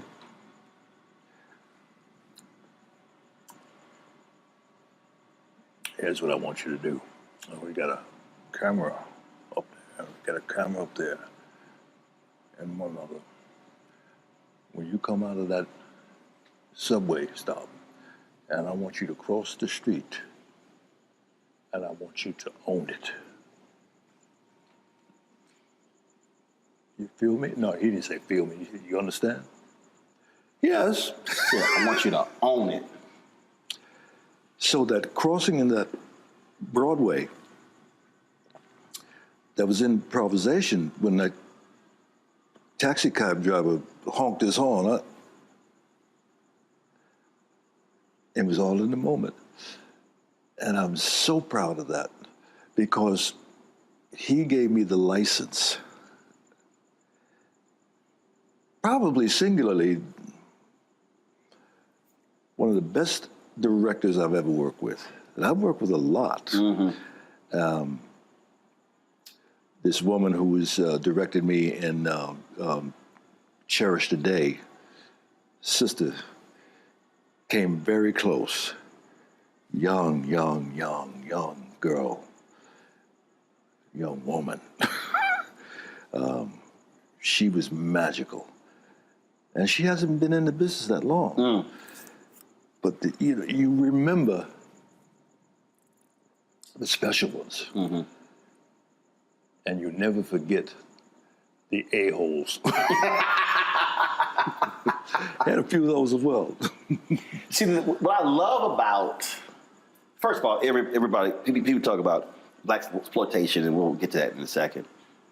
But what I think Shaft represented, and you playing Shaft, it represented exactly what he said. Own it, meaning bring all of your authentic black manhood and don't apologize for it. Yeah. And I'm not casting any aspersions on even Sidney Poitier's movies or anybody else.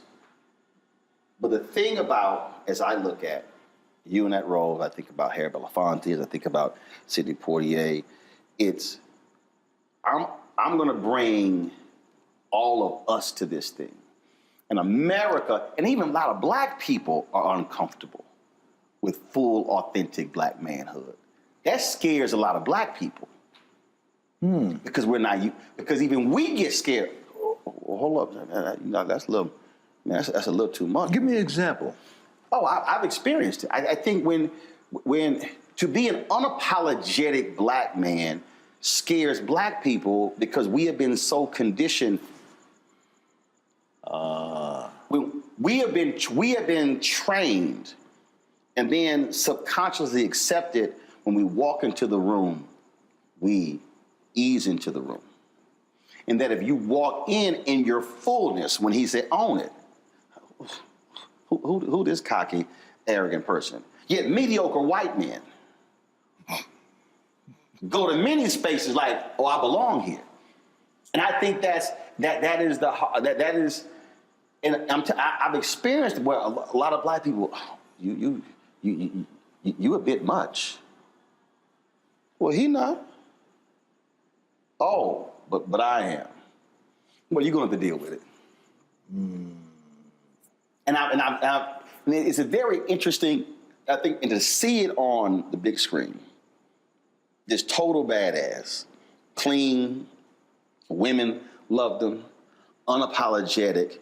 That, to me, is what it represented. I get what you're saying, and when I look back on it,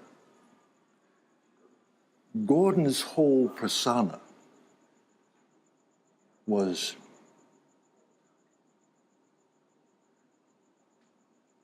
a total at ease with who he was. Yes. That's what you're saying? Yes. Under any circumstances. He belonged in whatever room he was in. Yeah. Because the studio didn't want me to have a mustache. Gordon said, no, you will have a mustache if I gotta paste it on every morning. Because for black men. Hello. And,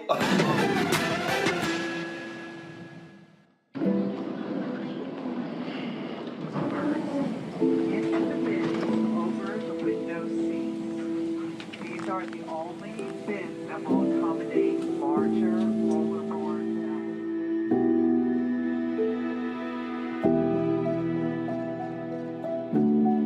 They put 10 in here? 10, and you don't come out till you die. And you eat him, you eat 10. Oh my God. So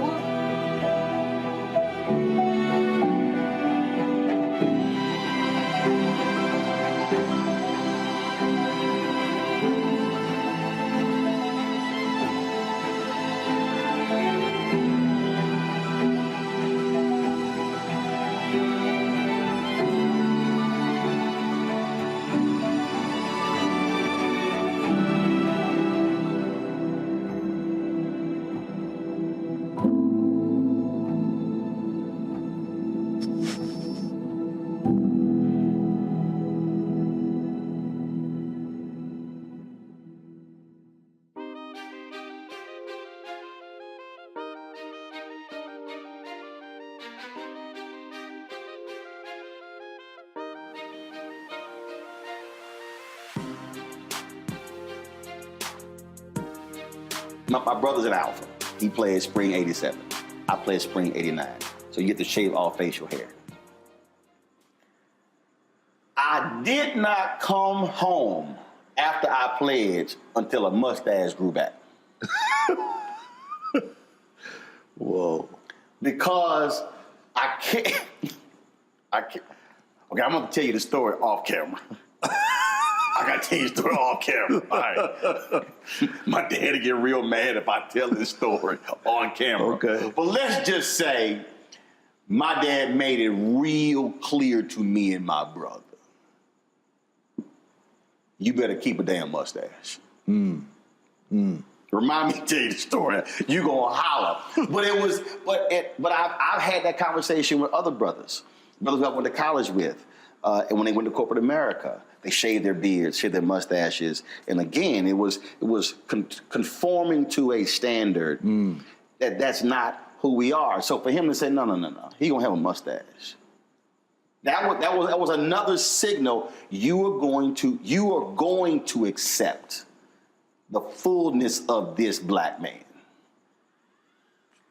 Absolutely. Now, you said he gave you the license. Was that you? Because even that has defined you. People, oh yeah, that's the bad man. That's the badass right there. Did you have that attitude before, or were you sort of, hey? No. You want me to shave it? I'll shave it. You want me to keep it? I'll keep it. All right, back up. It was only a couple of years ago that I realized that the character Gordon placed on me was Gordon Parks. You know, he's got that bushy... Yes.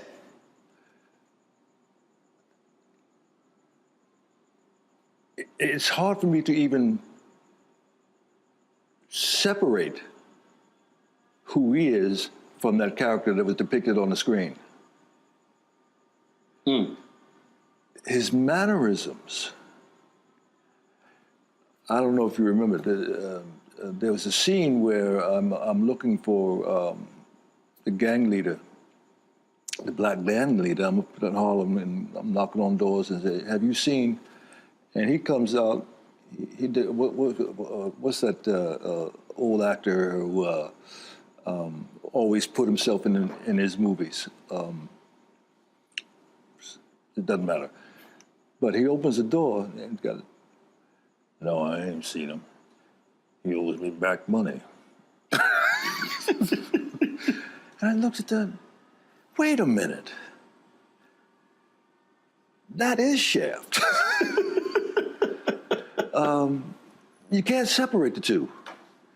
That's who he is, Gordon Parks. Clean? Always clean. Always. Always. Always. I still tell the story, and I love when you told me this, how you used to get really upset that people kept calling you that. And your daddy said, I tell people that all the time. I talk about that story all the time. How your daddy was like, please. Basically, son, you tripping. Yep. A lot of people leave this earth not being known for nothing. Shut up. The reason I tell that story, because it's also the influence of a black father on a son. And I talk a lot about my dad. Mom has been in my life. They've been married 54 years. Great, wonderful. But there is something I believe that is different, that is vital. What a dad says to a son, trains a son, raises a son. What was your relationship? My dad, interesting man, deeply religious. I mean, we went from the Union Baptist Church till the church fell apart, and he got in with his sisters, Pentecostal. Later became a Pentecostal preacher. And it's the old thing of Sunday, you went to Sunday school, morning service, went home, and came back for BTU. All the experience. Yeah. He was a very strict man, to the degree in which my grandmother, Miss Lucy, lived to be 103 years old. If we did something in the neighborhood, the whole neighborhood knew. Mm-hmm. And she made us go out and get the switch. And she said, you just wait till your daddy gets home. And you like, you got it, you good? Like, you handled it? My dad would come home, and my brother and I'd be upstairs, being asleep. Never worked. No. Come on down here, boys. We're about to have a party. He called a party? Yeah. Oh, yeah. Yeah, we're about to have a party. Dad, I won't ever do it again, but no. And I look at these kids today, my own kids. Right. Y'all don't know what you're missing. I told my nieces that. I said, y'all couldn't live in the household I grew up in. I said, y'all could not have survived. I said, you would be losing out of your mind. Because they had pushed me a little too far. And when I snapped, I said, y'all have no idea how close I am slapping the shit out of you. My dad, when he got upset, he couldn't talk. The Watkins man came to the door one day, knocked once and opened the door.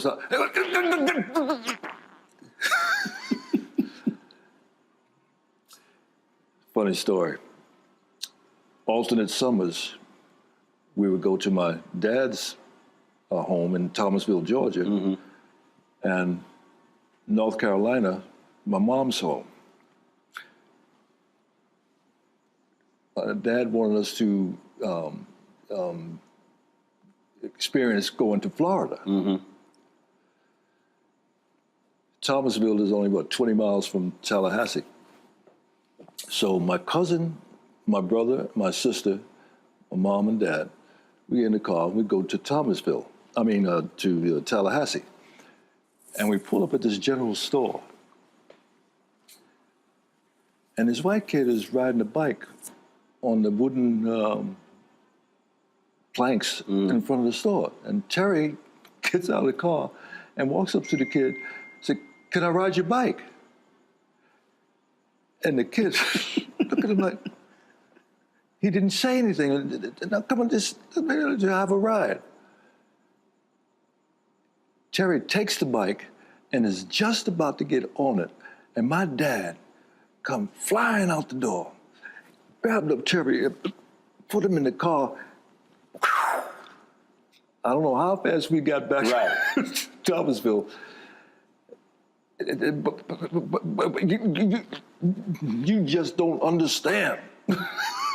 We are not in New Rochelle. We are in the South.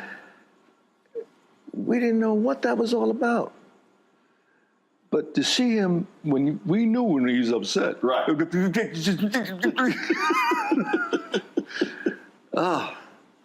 That Watkins man, he never did that again. Weekly, he would come by. Right.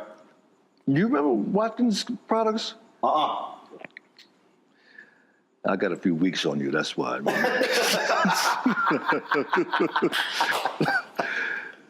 But that was part of the neighborhood. The Watermelon Man, the Good Humor Man, the Watkins Man. Weekly would come by trying to sell hair products and Vaselines and everything. I had a pretty good growing up. How did you decide to say, all right, I'm gonna become an ebony model? No, I didn't get a vote on that. No, I was doing the Ebony Fashion Fair. Right. And Eunice Johnson, Mrs. Johnson, said, would you do an ad for us? And I was doing a little modeling in Manhattan prior to this. Very little.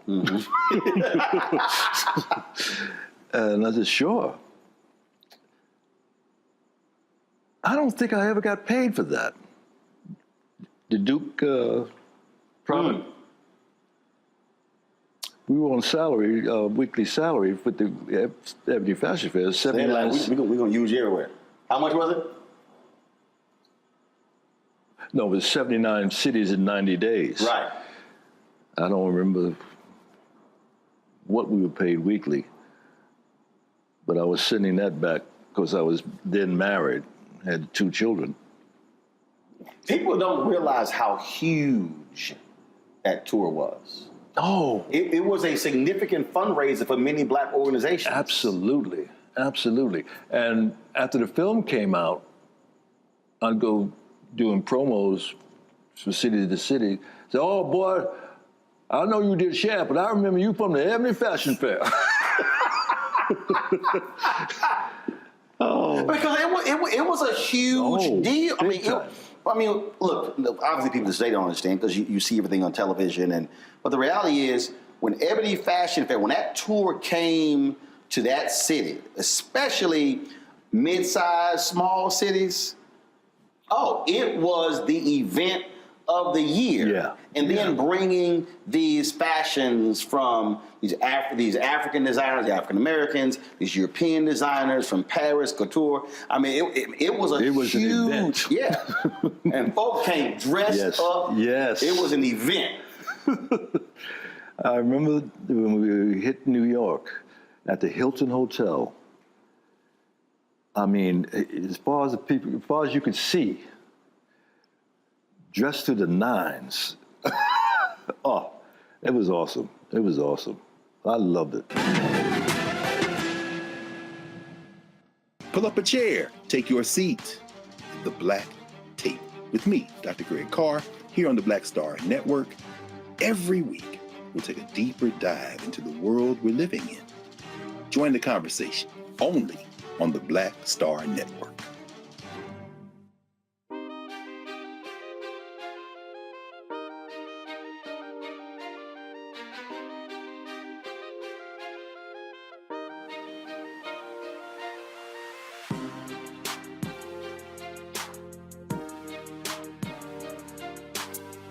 I lied to Mrs. Johnson saying that I'd done runway. We had dress rehearsal, more or less, in Gary, Indiana. Mm-hmm. And I'm watching the girls go out and they go midway and turn around and go to the end, turn around and come back. I said, I can do that. Like they're still walking. But I can't do it like they do it. Right. To this day, I don't know what I did, but when I came out, went down to the end of the ramp, the place went crazy. Oh, I like this. That was a monumental moment for me. Mm-hmm. And it wasn't until I got out in California at the end of the tour, Cosby threw a party for the Ebony Fashion Fair models. And during the course of the evening, we got to talking. And he says, so what are you going to do now? Well, I'm going to become an actor. Do yourself a favor. Go back to New York and learn your craft. That's when he was doing I Spy. Mm-hmm. And he's on I Spy. He must know something what he's talking about. Just a little bit. A little bit. And I did that. And I went back and joined the NEC. And that was an eye-opener. Negro Ensemble. Yeah.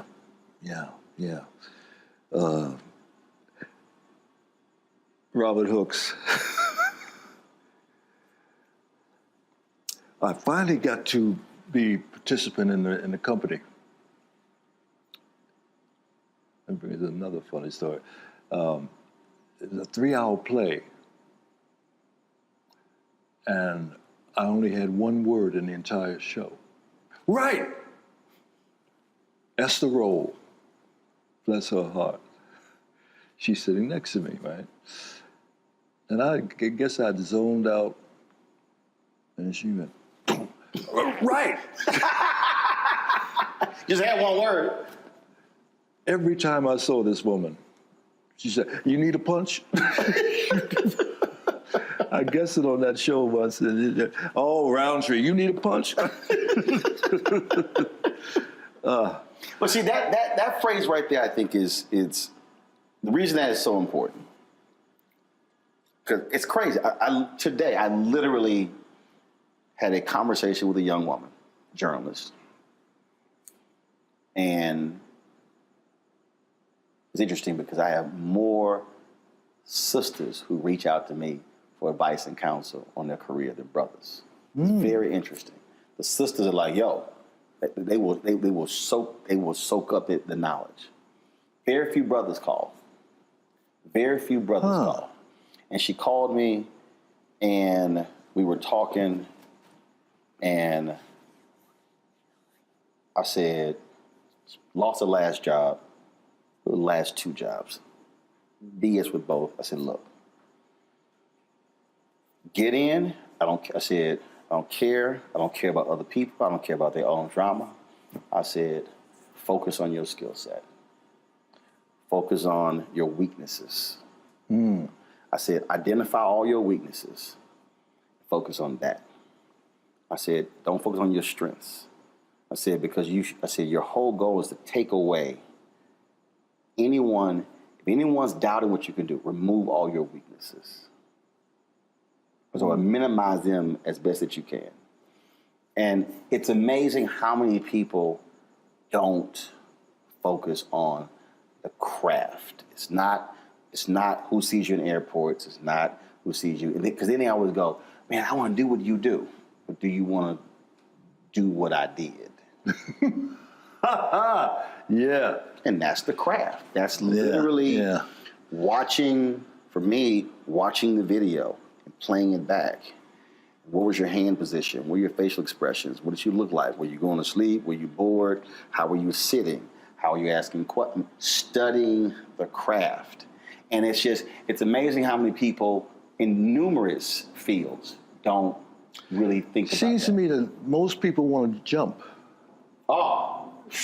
You know, it isn't about the path. It's about the highway. Because the path is that's actually what you grab onto when you go into a headwind. That's the thing that I use this example of Bishop T.D. Jakes. I said, if you focus on Bishop T.D. Jakes of the Potter's House, and you ignore the Bishop T.D. Jakes who was digging ditches in West Virginia, whose wife had really on food stamps, I said, then you can't understand the Bishop T.D. Jakes at the Potter's House. Lionel Richie said, when B.B. King died, interviewed Lionel Richie said, Lionel, you cannot write the blues in the back seat of a limousine. Whoa. That's the journey. Yes. That's the journey. It's time to be smart. Roland Martin's doing this every day. Oh, no punches! Thank you, Roland Martin, for always giving voice to the issues. Look for Roland Martin in the whirlwind, to quote Marcus Garvey again. The video looks phenomenal, so I'm really excited to see it on my big screen. Support this man, Black Media. He makes sure that our stories are told. See, there's a difference between Black Star Network and Black-owned media and something like CNN. I got to defer to the brilliance of Dr. Carr and to the brilliance of the Black Star Network. I am rolling with Roland all the way. Honored to be on a show that you own. A black man owns the show. Folks, Black Star Network is here. I'm real revolutionary right now. Roland was amazing on that. Stay black. I love y'all. I can't commend you enough about this platform that you've created for us to be able to share who we are, what we're doing in the world, and the impact that we're having. Let's be smart. Bring your eyeballs home. You can't be Black-owned media and be scared. You dig?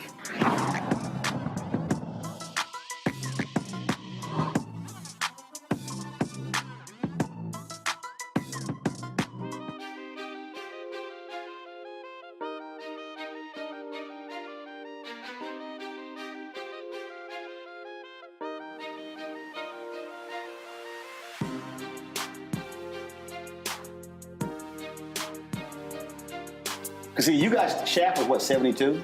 71. 71. So you had been acting for how long before that? 66 or 67. That's a 4 or 5 year period of sitting with others, learning and watching. And for the people who don't understand the Negro Ensemble, just explain how crucial that was for Black talent. I got to see Denise Nichols, the brother who was in Shaft, Moses Gunn, the brother who won the Academy Award for Soldier Story. Howard Rollins. No. A Soldier Story. No. You mean Officer and Gentleman? Yeah. Not no Gossip. No. A Soldier Story.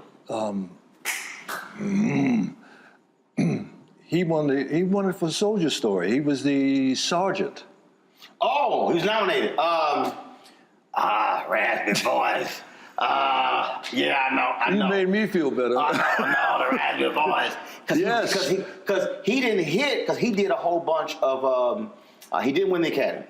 Adolph Caesar. Because he did, and see, even talk about The Journey, that hit, but people didn't realize all of those movies, he did the voiceovers for the trailers. Wow. All of those, a lot of the Black movies that hit, he was the voiceover guy, and that's what he did all those years until A Soldier Story hit. Wow. He was toiling. And it was so the movie trailers, anytime you watch all them Bruce Lee films and the Kung Fu films and all of those Black movies in the 70s, early 80s, it was Adolph Caesar's voice. What a voice he had. Roscoe Lee Brown. Another voice, another great voice. Very watching very them, erudite. He was. Oh, I did a film with. They used to tour together and do Shakespeare readings. Mm-hmm. Man, I can't remember. But the two of those voices, you could just visualize them on stage. Roscoe Lee Rowell, I loved him to pieces. What a character! What a character! I was going somewhere with this. Negro Ensemble. How seeing it was. The pros really do it, and watching them, and that's what this is about.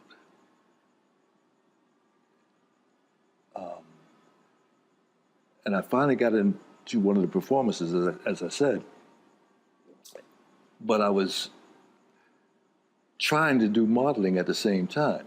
So doing breaks, I would go do go-sees, what they call go-sees, go to different photographers and show them your portfolio, yada, yada, yada. And I'm sneaking back in one night. Robert Hooks called me, hey, Roundtree, you got to make a decision. Either you want to be an actor or a model, but you can't do both. That's when I started driving a cab in New York.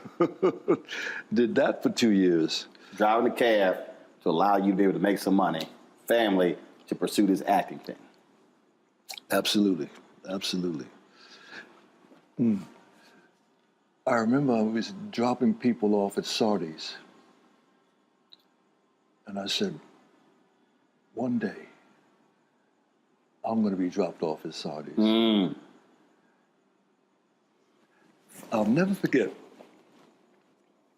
I had a fare one night. Woman, and I drove, and she asked me. You had a fare one night. Yeah. Those of you who are listening and watching, he did not say, I had an affair one night. F-A-R-E, not A-F-F-A-I-R. See, I pay attention. Let's not get it twisted. I pay attention. And she says, what are you going to do? And I said, I'm going to become an actor. Dissolve come up again after the film had come out. I'm in Manhattan. And I don't know what this meeting was about. Well, she says to me, Richard, you won't remember this, but I was in your cab one night, and you told me that you were going to become an actor. She was in marketing for some BBD, Right. Wow, really? And it came true. And that night at Sardi's, this was after Gordon told me that you got the role. I was in the telephone booth on 63rd and 3rd Avenue, across the street from Bloomingdale's. And that's back when you had to call in to see if you got messages. Right. Message was, call Mr. Gordon Parks. So I'll get in the phone booth. I got my coins in and dial the number. And Gordon picks up the phone. Yes. Mr. Parks, this is Richard Roundtree. Oh, yeah, yes. Well, you know, it looks like you got the role. I didn't know whether I'll go blind. First of all, looks like, did I get it or not? Really? Okay, well, wait. You can't tell anyone because it's the end of the year to get lost in the press. We're going to announce it after the first of the year. Can I tell my parents? Oh, of course. Hung up the phone, and I'm walking around town, and my fellow actors and models are saying, hey, you know what? Tree, I think I might have gotten that role. You hear this 2 or 3 different times. Right. You're like, did he come? Well, wait a minute. Was I dreaming that? Or then Gordon calls me up. I call Gordon, and he says, we're having the press announcing you are the Shaft. You are Shaft. That's Sardis. Wow. Wow. I get in the limo, when I pull up at Sardis, oh, Lord. What we used to call, I'm shitting in high cotton. Yes, in high cotton, yes. I get out, and all the press is there, and the actors, and I walk in, and Gordon announces, yes, this is Richard Roundtree, and he's going to play the character Shaft. Oh, magic, magic. I got to share this with you. Miss Lucy, my grandmother,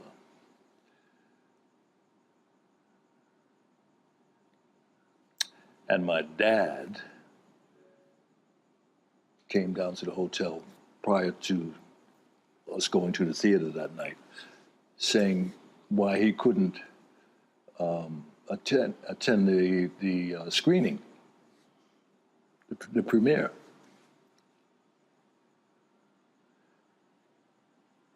Okay.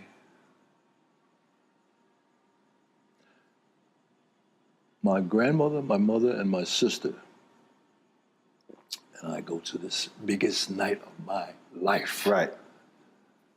Big lights, paparazzi, the whole 9. And we go into the theater.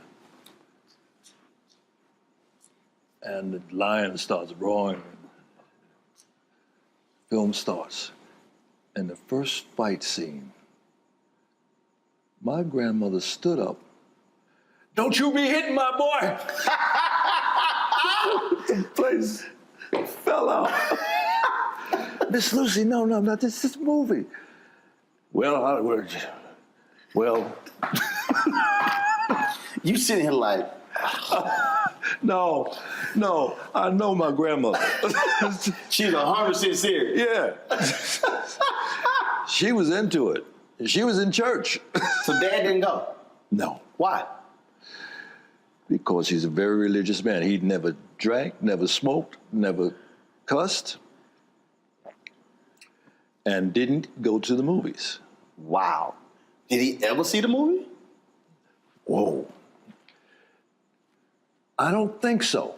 I did a film with Tim Reed and Daphne, Once Upon a Time When We Were Colored. Yes, amazing film.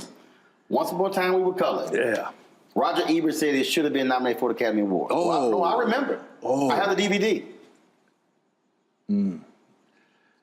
That movie, I told T.D. Jakes about that. No, he was in the audience when I acknowledged the fact that one of the great moments in my life. Let me back up. My dad was out here visiting me one summer, and I sat him down and said, Dad, I want you to see something. And he sat there. And I'm sitting here. And when the film ended, well done. Ooh, I still get chills. Roland, that was a moment. The first time he ever said anything about what I was doing. I've been all over the world. People. But that moment. Oh! Johnny Roundtree said, well done.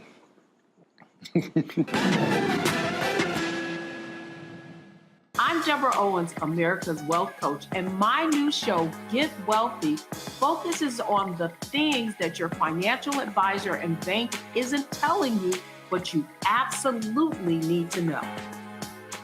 So watch Get Wealthy on the Black Star Network.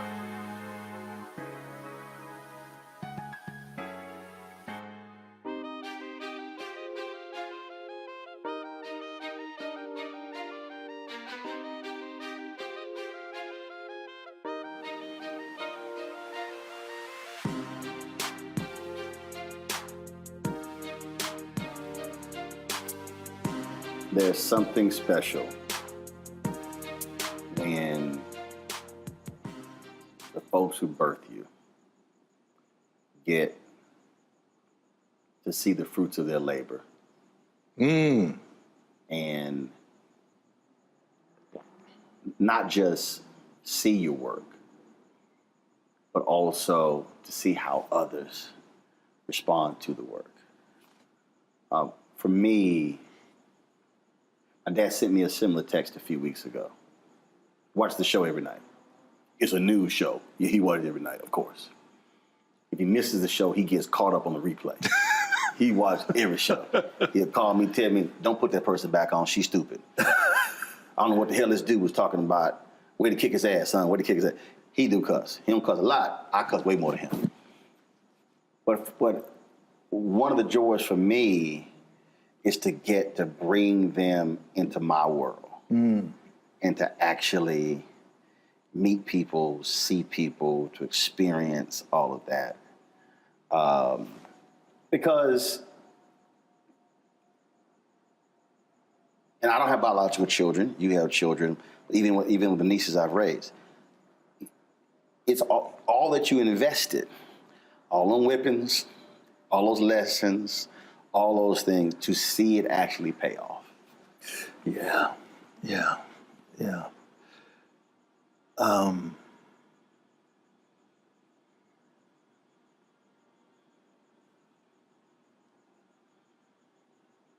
I can't say that I've experienced that with my children. To my dismay.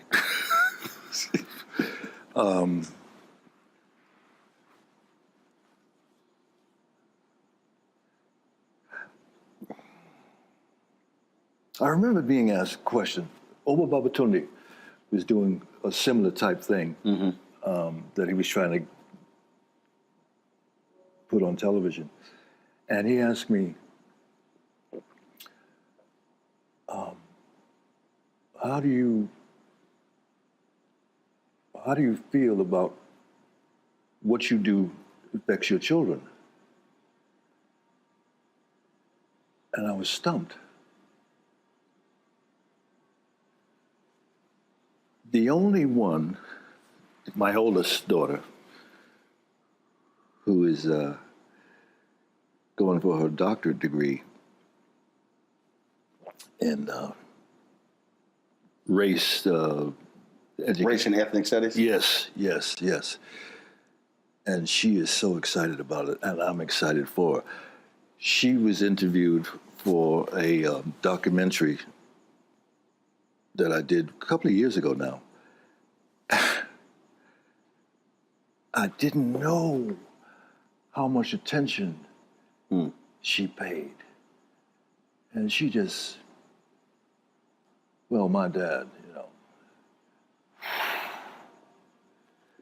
oh, yeah, okay. And she's the only one of 5. I don't know if I should say that. That calls me up just to call me up and doesn't ask for anything.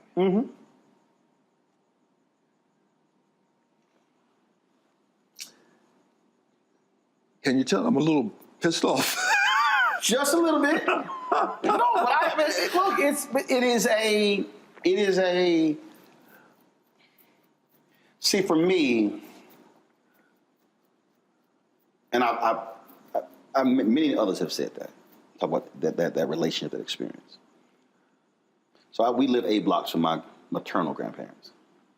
So I was with my grandmother, grandfather every day, almost first 15 years of my life till my grandfather passed. So the Catholic church we grew up in was founded in the living room. Nearly all our family went there. Every Sunday, it was 30, 40, 50, 60 people. Was it what? It was 30, 40, 50, 60 people at their house. I mean, because they had 8 children, 42 grandkids, like 70, 80 great-grandkids, like 120 great-great. I mean, just we got a huge family. So family matters. And when I talk to people, like it's amazing when I talk to folks and they say, yeah, I haven't seen my brother in 12 years. I haven't talked to so-and-so. And that's foreign to me because of how we were raised. Right. And it's like if I go 3 months, like, hold on, what's going on? So my schedule gets crazy. So now, because I can, and they're retired, I'm like, all right, I fly out of Virginia. They were with me for 7 weeks. No reason at all. They came 3 weeks. They still work elections. So they were like, look, we gotta go back and work an election. So flew back to work the election, came back for like another 4 weeks. And just hanging. No one in particular, just at the house, chilling. Dad would cook every day. Mom, she was doing her stuff. And he just going places, watching TV, just being around, hanging around. And just, and other people, and it's interesting, it's very interesting. I talk to other people, and they're like, oh, I talk to my mom and my dad, they have these long conversations. I don't have those. I just call, yo, what y'all doing? We just talk whatever. But even when I bring, it's just like, yo, it's just being present. It's just being here. We don't have to do something. We don't have to go anywhere. It's like, people are like, what are y'all doing? We chill in the house. Well, you know just what? enjoying each other's company. I have to point the finger here for some of that. My upbringing, we weren't physically demonstrative at all. And I always made it a point to be the opposite when I'm present, physically even present. That's right. My dad would call me up a day or two after his birthday. Say, hey, son, how you doing? You forget something? Oh, Dad, I'm sorry. Yeah. It's all right. Dissolve, come up, present day. The only time I hear from my kids is when they need something. And it's me also not reaching out my end of the bargain. It's very true. So because as parents, I mean, I get it. As parents, you feel, look, you're supposed to call me. But and again, if I go a certain period of time, my dad will call. Son, what you doing? I'm sitting in here. Okay. All right. How the weather? What you working on? That sort of thing like that. Because I will get busy or whatever. We text a lot. We have a group family chat, and we have a group me on my whole family. We communicate constantly. Funny stories. We went here, posted photos here, and it's great because you're in tune with everybody. So I have 3 sisters, 1 brother, and then I have 9 nieces. 3 nephews. Then my wife's sister has a brother. My wife's sister has a son. So it's 12 kids. So 12 kids plus us 5 plus parents. So we're communicating constantly. So it's not like we have to actually call each other because we're communicating every single day in the group chat. Every single day? Every single day. Yeah. If I pull up this phone right here and I pull up, I'm looking here. Oh, perfect example. My sister sent something 5 minutes ago. 7 minutes ago. So you sit here. It's our group chat. So we post something. We see a story. We chat. So my wife took some photos. People put some Christmas tree up. My sister. The Christmas tree up already? No. The neighbors did. She's like people across the street. Somebody was at a restaurant. They sent some food. Okay, my niece, happy Halloween. So we use technology to, and then my grandmother and my grandfather, my maternal grandmother and grandfather, that family just created. We were on a group text. We just created that chat as well. So we are sitting here because you can't call everybody. I mean, like I said, a huge family, you can, but it's our way of just being able to communicate and talk to one another and share with one another. And that way you're keeping up. So like my nephew got engaged, boom, photos are posted on there. We saw it there as well. But that's the thing. And it's interesting because early this year, so I had an aunt who passed away, my Aunt Betty, my mom's oldest sister. And I was on the group text. I said, why aren't we getting together like we used to? I said, I understand COVID. And I said, we should not be doing get-togethers at funerals. Should not what? Be doing get-togethers at funerals. I said, because when somebody dies, if you have no memories to discuss because you never got together, shame on those who are here. And they were like, well, there's an annual event they have at the Catholic Church we grew up in where they celebrate the founders. I said, that's March. Why? I said, can y'all tell me why we gonna wait 9 months? I said, why are we waiting 9 months to get together? And as I'm saying this, my aunt, the second oldest sister, she dies within 6 weeks. So we go back for the funeral. And so I just told y'all, because at the end, one of my cousins, she died at 50. So we've lost 2 aunts and a cousin in the span of, like 4 months. I said, y'all, don't wait for March. So we're doing a Thanksgiving. I said, y'all, we literally grew up seeing each other every weekend. I have no memory of spending the night at a non-family member's house. I had too many cousins. I literally didn't have friends growing up. Wasn't no room. You invite no friend to the house for dinner. It's 42 cousins. Ain't no room. So, and so I said, y'all, why are we waiting? And I think what COVID has done, I think COVID has taught a lot of people why doing get-togethers are important. Why just, I haven't done it in a while, but when I used to come out to LA, I would do these dinner parties. And it was just, I said, y'all, I can't eat lunch with everybody. I can't eat breakfast or dinner. So let's just do a dinner party. And if you're in town, wasn't no dress code. You want to come dressed, you want to wear jeans, you want to wear shorts, it don't matter. They were like, well, I said, It was all by text message. So it was literally, yo, I'll be there next week. We're going to meet at so-and-so's crib. You can make it. And then it'll be 60, 70, 80 people. And I call them. 60, 70, 80 people? Yes. You got to understand, I told you. That ain't nothing for me. We could cook for 60, 70, 80. Because that was an every weekend get-together with my family.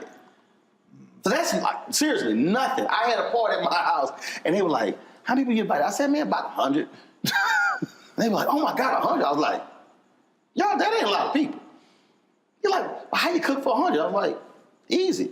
Big ass pot of gumbo, big ass pot of crawfish etouffee. I'm like, what's it? Because that's literally how I grew up. But it was the point of fellowship, seeing each other, having fun, for no reason at all. It didn't have to be somebody's birthday or holiday. Richard ain't lying. This is how it would start. It's Tuesday night, school night. And again, we live 8 streets down from my grandparents. Somebody might drop by my grandparents' house, see them. And they come by our house. All right, come in. And the phone ring.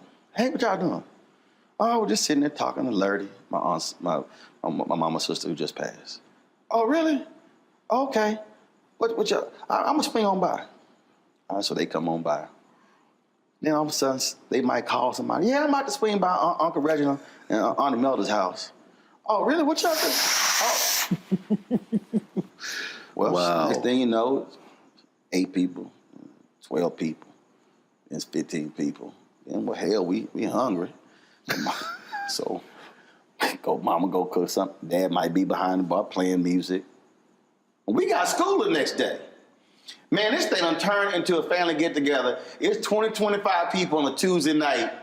And we sitting here laughing, they drinking, eating, we doing all sort of stuff. Folks might break some cards out, whatever. And it turned to an impromptu, whatever, no reason get together.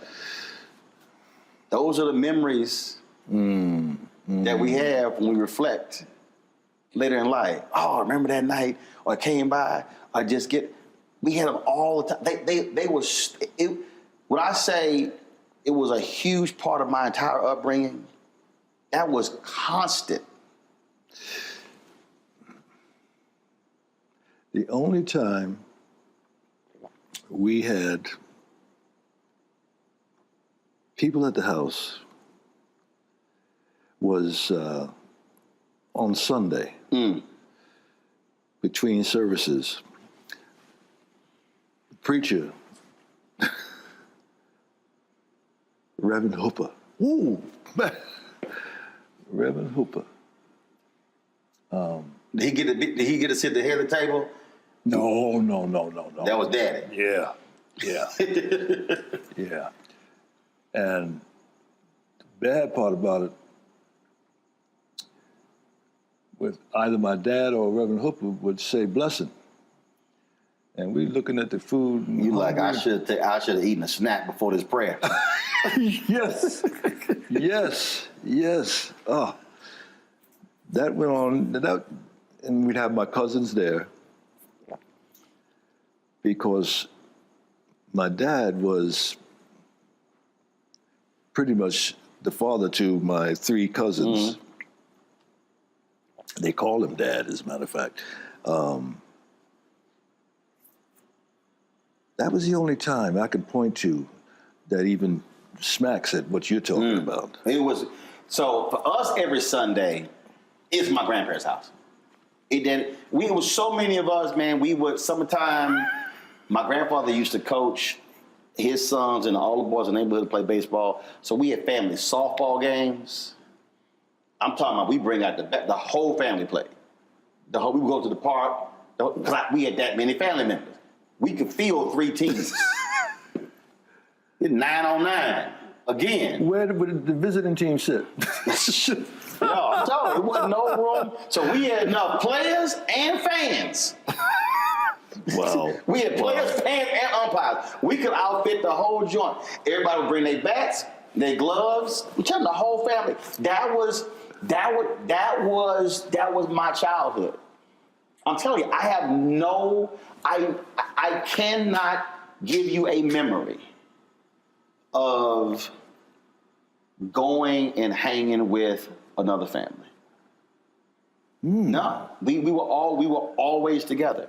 It probably were 2 or 3 parties growing up that we went to. My dad would drop us off, and I remember one time he pulled up, and he was like, "Okay, who are these people?"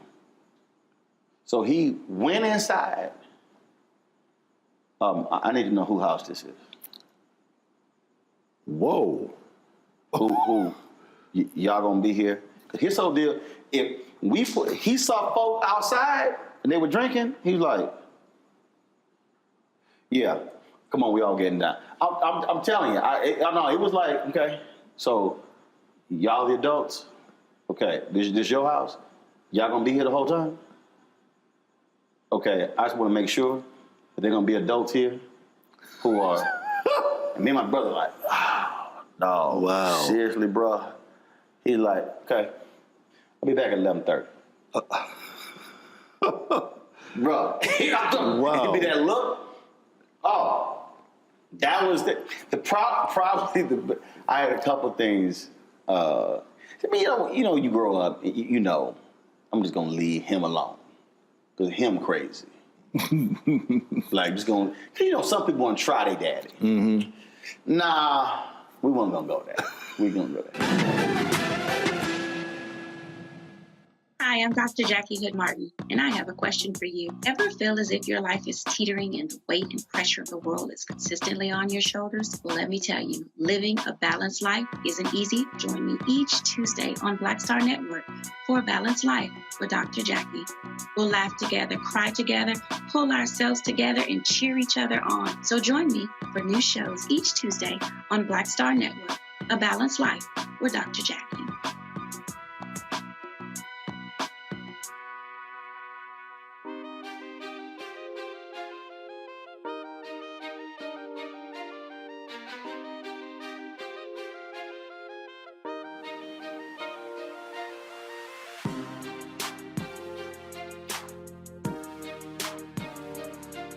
We went grocery shopping with my mom and my dad. And it was a Walgreens next door. So I was coming back. I hear these two white men say, let's go get that nigga. Said what? Let's go get that nigga. And I hear it very clearly. I was like, oh shit. I run to the store. So I run to the store. I tell my dad's like, let's go. Now mind you, my dad was not a hothead, wasn't getting into fights, but if you mess with his family, like, let's go. Mom was like, Reginald, what you doing? Woman!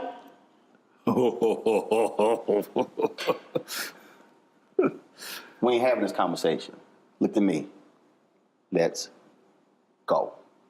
I'm looking at him like, where the hell we going? Like, I'm not trying. We walk out the grocery store. It was a Kroger. Hanging right, going to the Walgreens, going up the aisle. That them? No, they ain't them. Next, is that them? No. That's them. Walk straight up. Excuse me. Tell them what you just told me. I'm like, And then I tell a story. No, sir, no. We we're not talking about your son. No, we were just, that was another guy we speak. He was like, so you two had nothing to say to my son. I'm just checking. Yeah, have a good day. That's when I was like, this Negro crazy. I am not going to be trying him at April. That's straight up what happened. Richard is not the craziest thing. We went to go visit my grandmother for Kansas City. And my grandmother left when he was a child, when he was a newborn, because she was being physically abused by his dad. So my dad was born in 1947. He did not meet his mother until 1980. And he was looking for her his whole life. Finally found her. Very emotional when she called. So she first came to visit. So high school seniors, this is 1987. So 86, this is November 86. So we're going to Kansas City. And I worked at Steak and Ale, only to make enough money to buy my class ring, my high school class ring. So I told them I can't work Thanksgiving. Like, well, you got to work. I said, look, we got a family trip. My dad's like, damn that job. He said, Steak and Ale, that's slave in hell. You are not staying home. Because first of all, he like, you ain't staying home and we gone. You come to I'm going to Kansas City. So I came back with no job. They said, you fired. All right. I go and get my check. It's like, look, we busy tonight. We ain't got time to get your check. I come outside, I was like, now I know what's about to happen. I was like, I knock on the window. They ain't giving me their check. Cars running. Shit. Car, window up. He got his boots on, and he got his jeans on, and he got his cowboy hat. Man, we walk in there. We walk up to the, you the manager? No. I'm just the hostess. You want the manager? I go get the manager. He's like, go get the manager. Dang. So, the manager comes up. He comes up like bouncing. So how can I help you? He got his hat. He's twisting it slowly with the brim. I understand y'all not gonna give my son his check.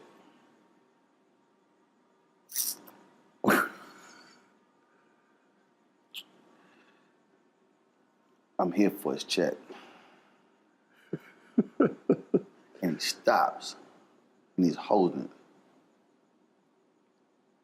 And this is how he's looking at him. Guy's like, I'll be right back. So he runs into the office, gets the check. He comes out, sir, here you go. He goes, hand it to him. He wouldn't take it. Made him hand it to me. I was like, thank you. Walked out. He's a bad man. He's a bad man. I'm gonna give you one more, Rich. I'm telling you. I had a flashback. Go to Popeyes. The manager, this dude, was rude as hell to my mama. Rude. My mama came home and talked. And then we probably, look, we could have bought stock in Popeyes, the amount of money we spent at Popeyes. My dad was like, he did what? So the next day, my dad got dressed and went to that Popeyes.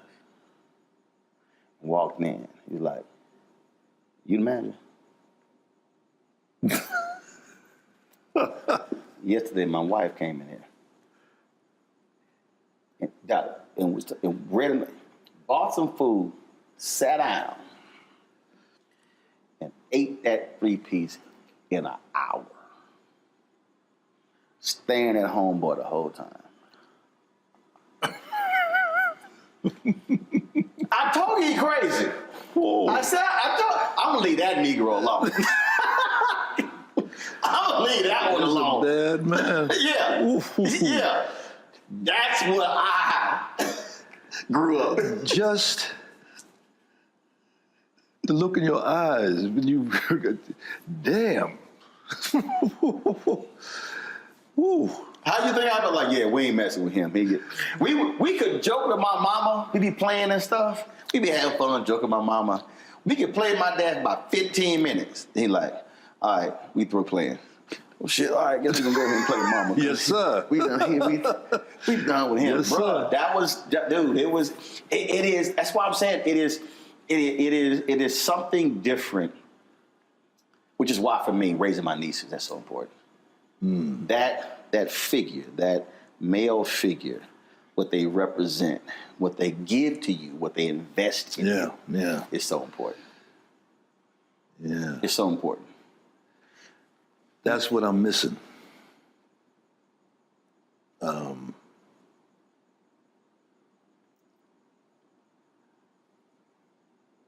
too soft. That's the bottom line.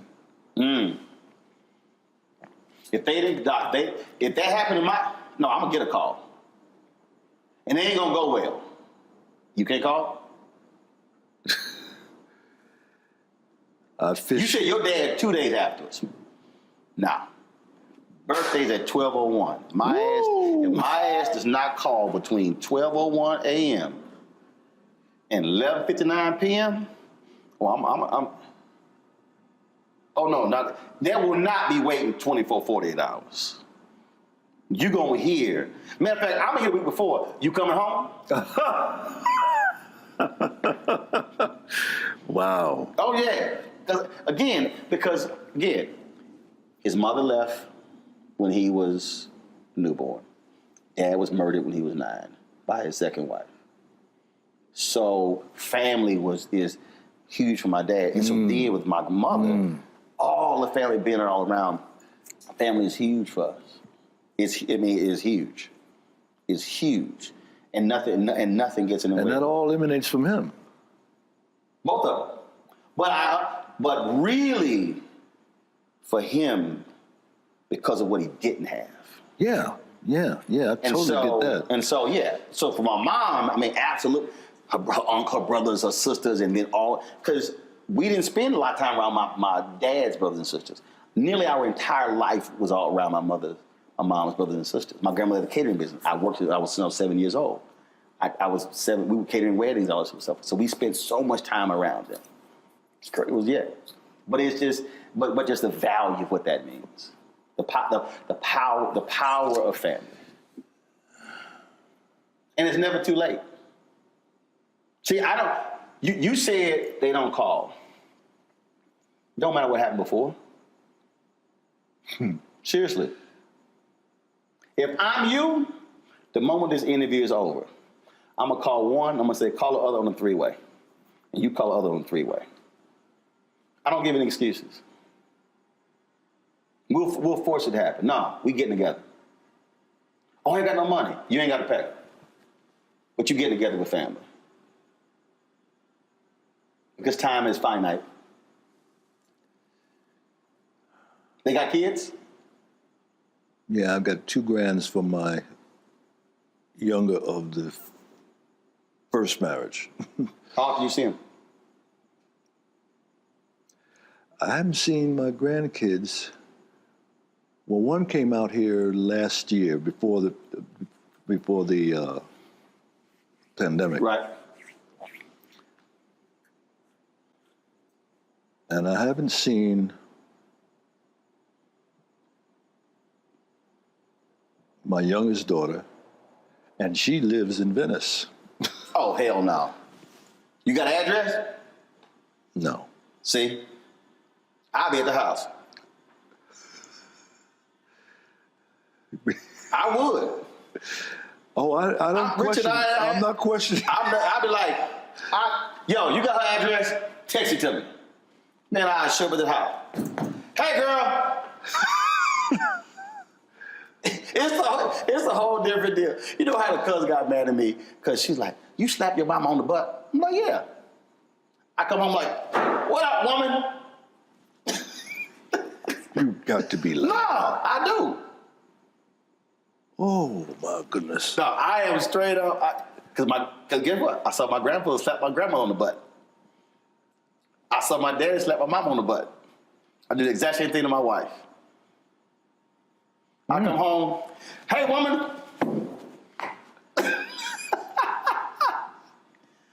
Roland, you crazy. Of course I am. Everybody in my family know I'm. It's all love. If I didn't do that, she probably think I was sick. She's like, boy, you crazy. I'll give her a noogie. I haven't heard that word yet. I do. Because my mom's short. I'm like, come here, woman. Oh, yeah. You come my family gathering, you're going to be like, I see this whole family. Because we absolutely enjoy being around each other. Yeah. Even when people act stupid. Even when people act stupid, we do that. It's such a difference. There's 2 sides of my family. My mother's side, crazy. My dad's side, they're all preachers. Right. Very religious. But I enjoyed being around my mother's family. I mean, because y'all had fun. Johnny B.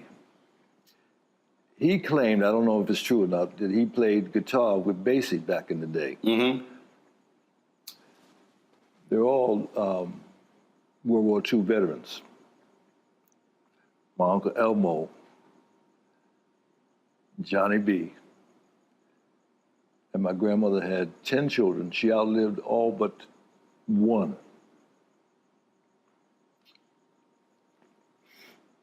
Johnny B.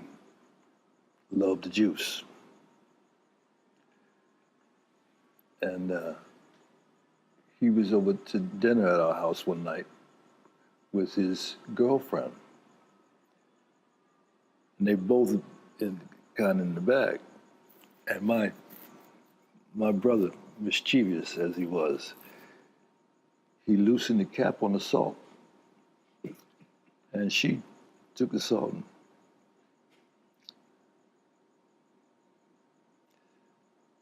and Johnny B, that's the way he laughed. Oh, I forgot to add that she was a big woman. Tree, you know why I love her? Because there's so much of her.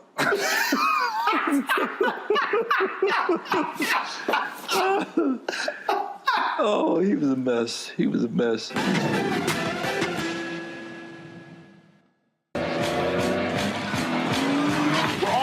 About the culture, whether we know it or not. Politics, music, and entertainment is a huge part of our lives, and we're going to talk about it every day, right here on The Culture, with me, Faraji Muhammad, only on the Black Star Network.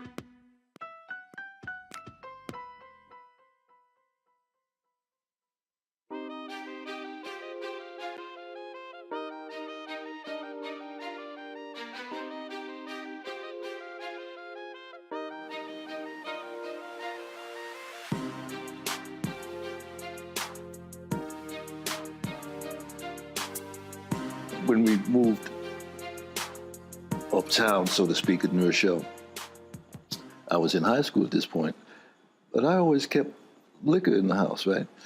And Johnny B coming over and said, hey, give me some money and let me buy a drink. I said, hey, help yourself. No, I can't drink that stuff. I need some wine. He wouldn't drink the hard liquor. He had to have the... Really? No. Man. A cheap wine. I think the reason I don't drink, because I go with my uncles, my Uncle Warren. Man, my Uncle Warren had a big gulp before 7-Up created the big gulp. Man, my Uncle Warren, I'm telling you, my Uncle Warren would drink, and it was so funny. I'm telling you, growing up was hilarious. Man, again, people just drive by. My dad's like, oh shit, Uncle Warren, man, hide all my damn liquor. I know he gonna drink all my liquor. He go, oh, Doc, I had some cousins. My mom baked cakes. She had a cake business. Cousins dropped by, my dad was like, oh, hell no, hide them damn cakes. Because, damn well, they been trying to pack all our shit up. I'm telling you, we love family, but it was something, hell no, don't come in here with your own Tupperware thinking you're going to cut all this food off. We invited you to eat, not everybody who at your house. Dude, I'm telling you, when we get together, man, and start, because everybody know, and see, I remember everything. Oh, we tell all the stories. You just because you see, look at you. I remember dude, that. I'll be bringing. I'm like, how your ass remember that? I was like, easy. That's why I never drank in my life. I said, ain't nothing affected my brain cells. You don't drink at all? Never have. Really? Never have. There's a picture of me in my first communion where we had to take the communion and drink the wine, and I turned this way, and the look at my face was like, this is some bullshit. The photo, if you see that photo, you be like, yeah, you were pissed. I hate it. Yeah, I've never drank in my life. Never. So they use actual wine? Yeah. Yeah, I was ticked. I've never desired. My dad tried to give me some non-alcoholic beer. I said no. I was like, nah. Him and my brother, they sit there, get the glasses, they drink. I'm like, y'all, look, people give me so much liquor. Man, my dad loves to visit. He come in, he like, oh, you got the good stuff. Man, I got like bottles of champagne. I got, he and my mama love visiting. They be drinking champagne every day. Because people give me so much. I don't know why people give me alcohol. I'm like, give me some Pro V1s. Okay, I play golf. I can't do a damn thing with this alcohol. Oh, my dad, my brother love people handing me alcohol. Because it goes right to them. I don't do nothing with it. I don't do nothing with it. See, I can sit and talk to you, Richard, all day. I'm talking about this crazy. I got to ask you this question here. We had the grape juice. I mean, not grape juice. Yeah, grape juice. Right. No, the dead wine. Dead wine. No. Catholics believe in alcohol. When they say Jesus drank from the cup, pass me the wine. I was an altar boy. I had to fill up the shallot. There was wine in there. They would keep it in the refrigerator in the priest's house. We had to go get it out of the refrigerator, put it in the cup. Yeah, that was real wine. Yeah, no grape juice. No, it didn't exist. Didn't exist. I'm gonna ask you two questions. Who would you really love to do something with today, a project? Somebody you haven't worked with, who would you love to do something with?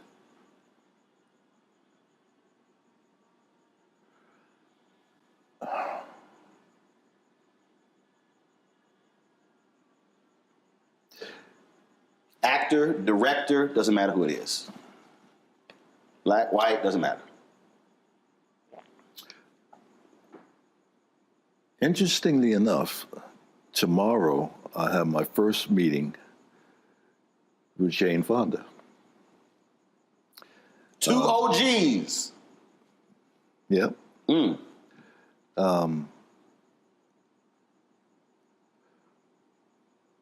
But looking back, most of the people are not even here anymore.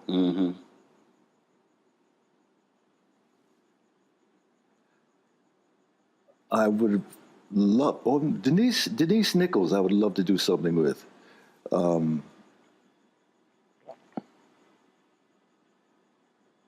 This movie that's out right now, I haven't seen it, The Harder They Fall.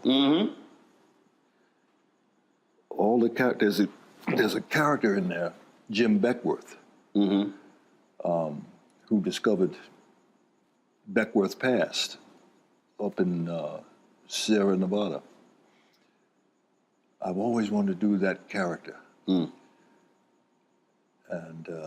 I was so excited to hear that he is one of the characters in the Holiday Fall. Now, you know, Glenn, he said when I asked him this question, he said to do an authentic Western. And he said he's working on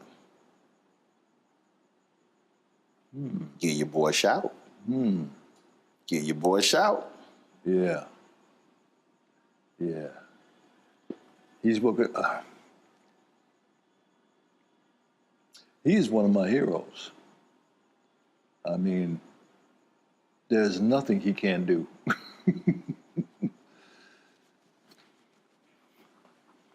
Last question.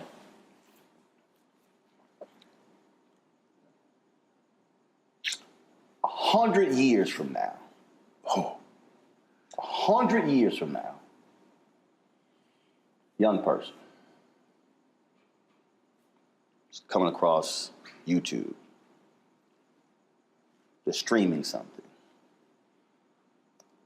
They might see you in Shaft. They might see you on Rock. They might see you Lincoln Heights. They might see you in anything. And if that kid says, who is this Richard Roundtree guy? And they could Google it. But that's really somebody else saying something. What do you want that kid, because they will come across your work 100 years from now. What do you want that person to know who Richard Roundtree was?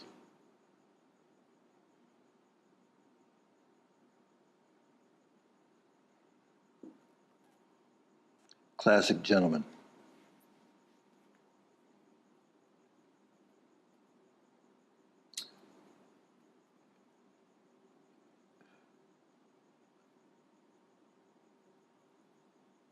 The people that I most admire have those two attributes: class and an excellent gentleman.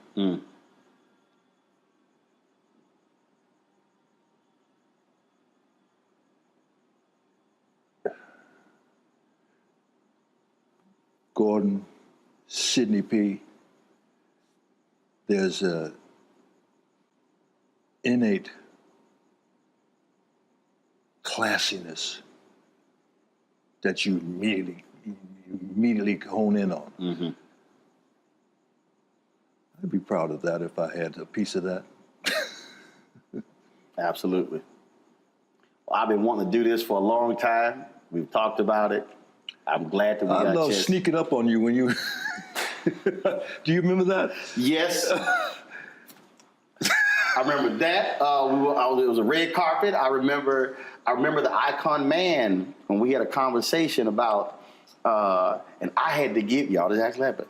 I had to give you some advice. Remember, there was a woman you were interested in, but you were a wee bit. You said she was intimidating, and I said, Richard, is she all that? You were like, yes. I said, go for that. Oh, I remember. That was in Atlanta. It was Icon Man here in L.A. Remember that dinner? They had us all at the different tables, and they grouped us, and then they said, okay, now it's conversation time. Oh. And then we were talking about, and I was like, hold up. You Shap. I said, he was like, you like, nah, but no, this is a strong sister. It was a really interesting conversation. And so we were going, I was like, go for that, Richard. Paula Kemp. I don't know. I ain't never met her, but I was like, go for it. Yeah. Yeah. There are times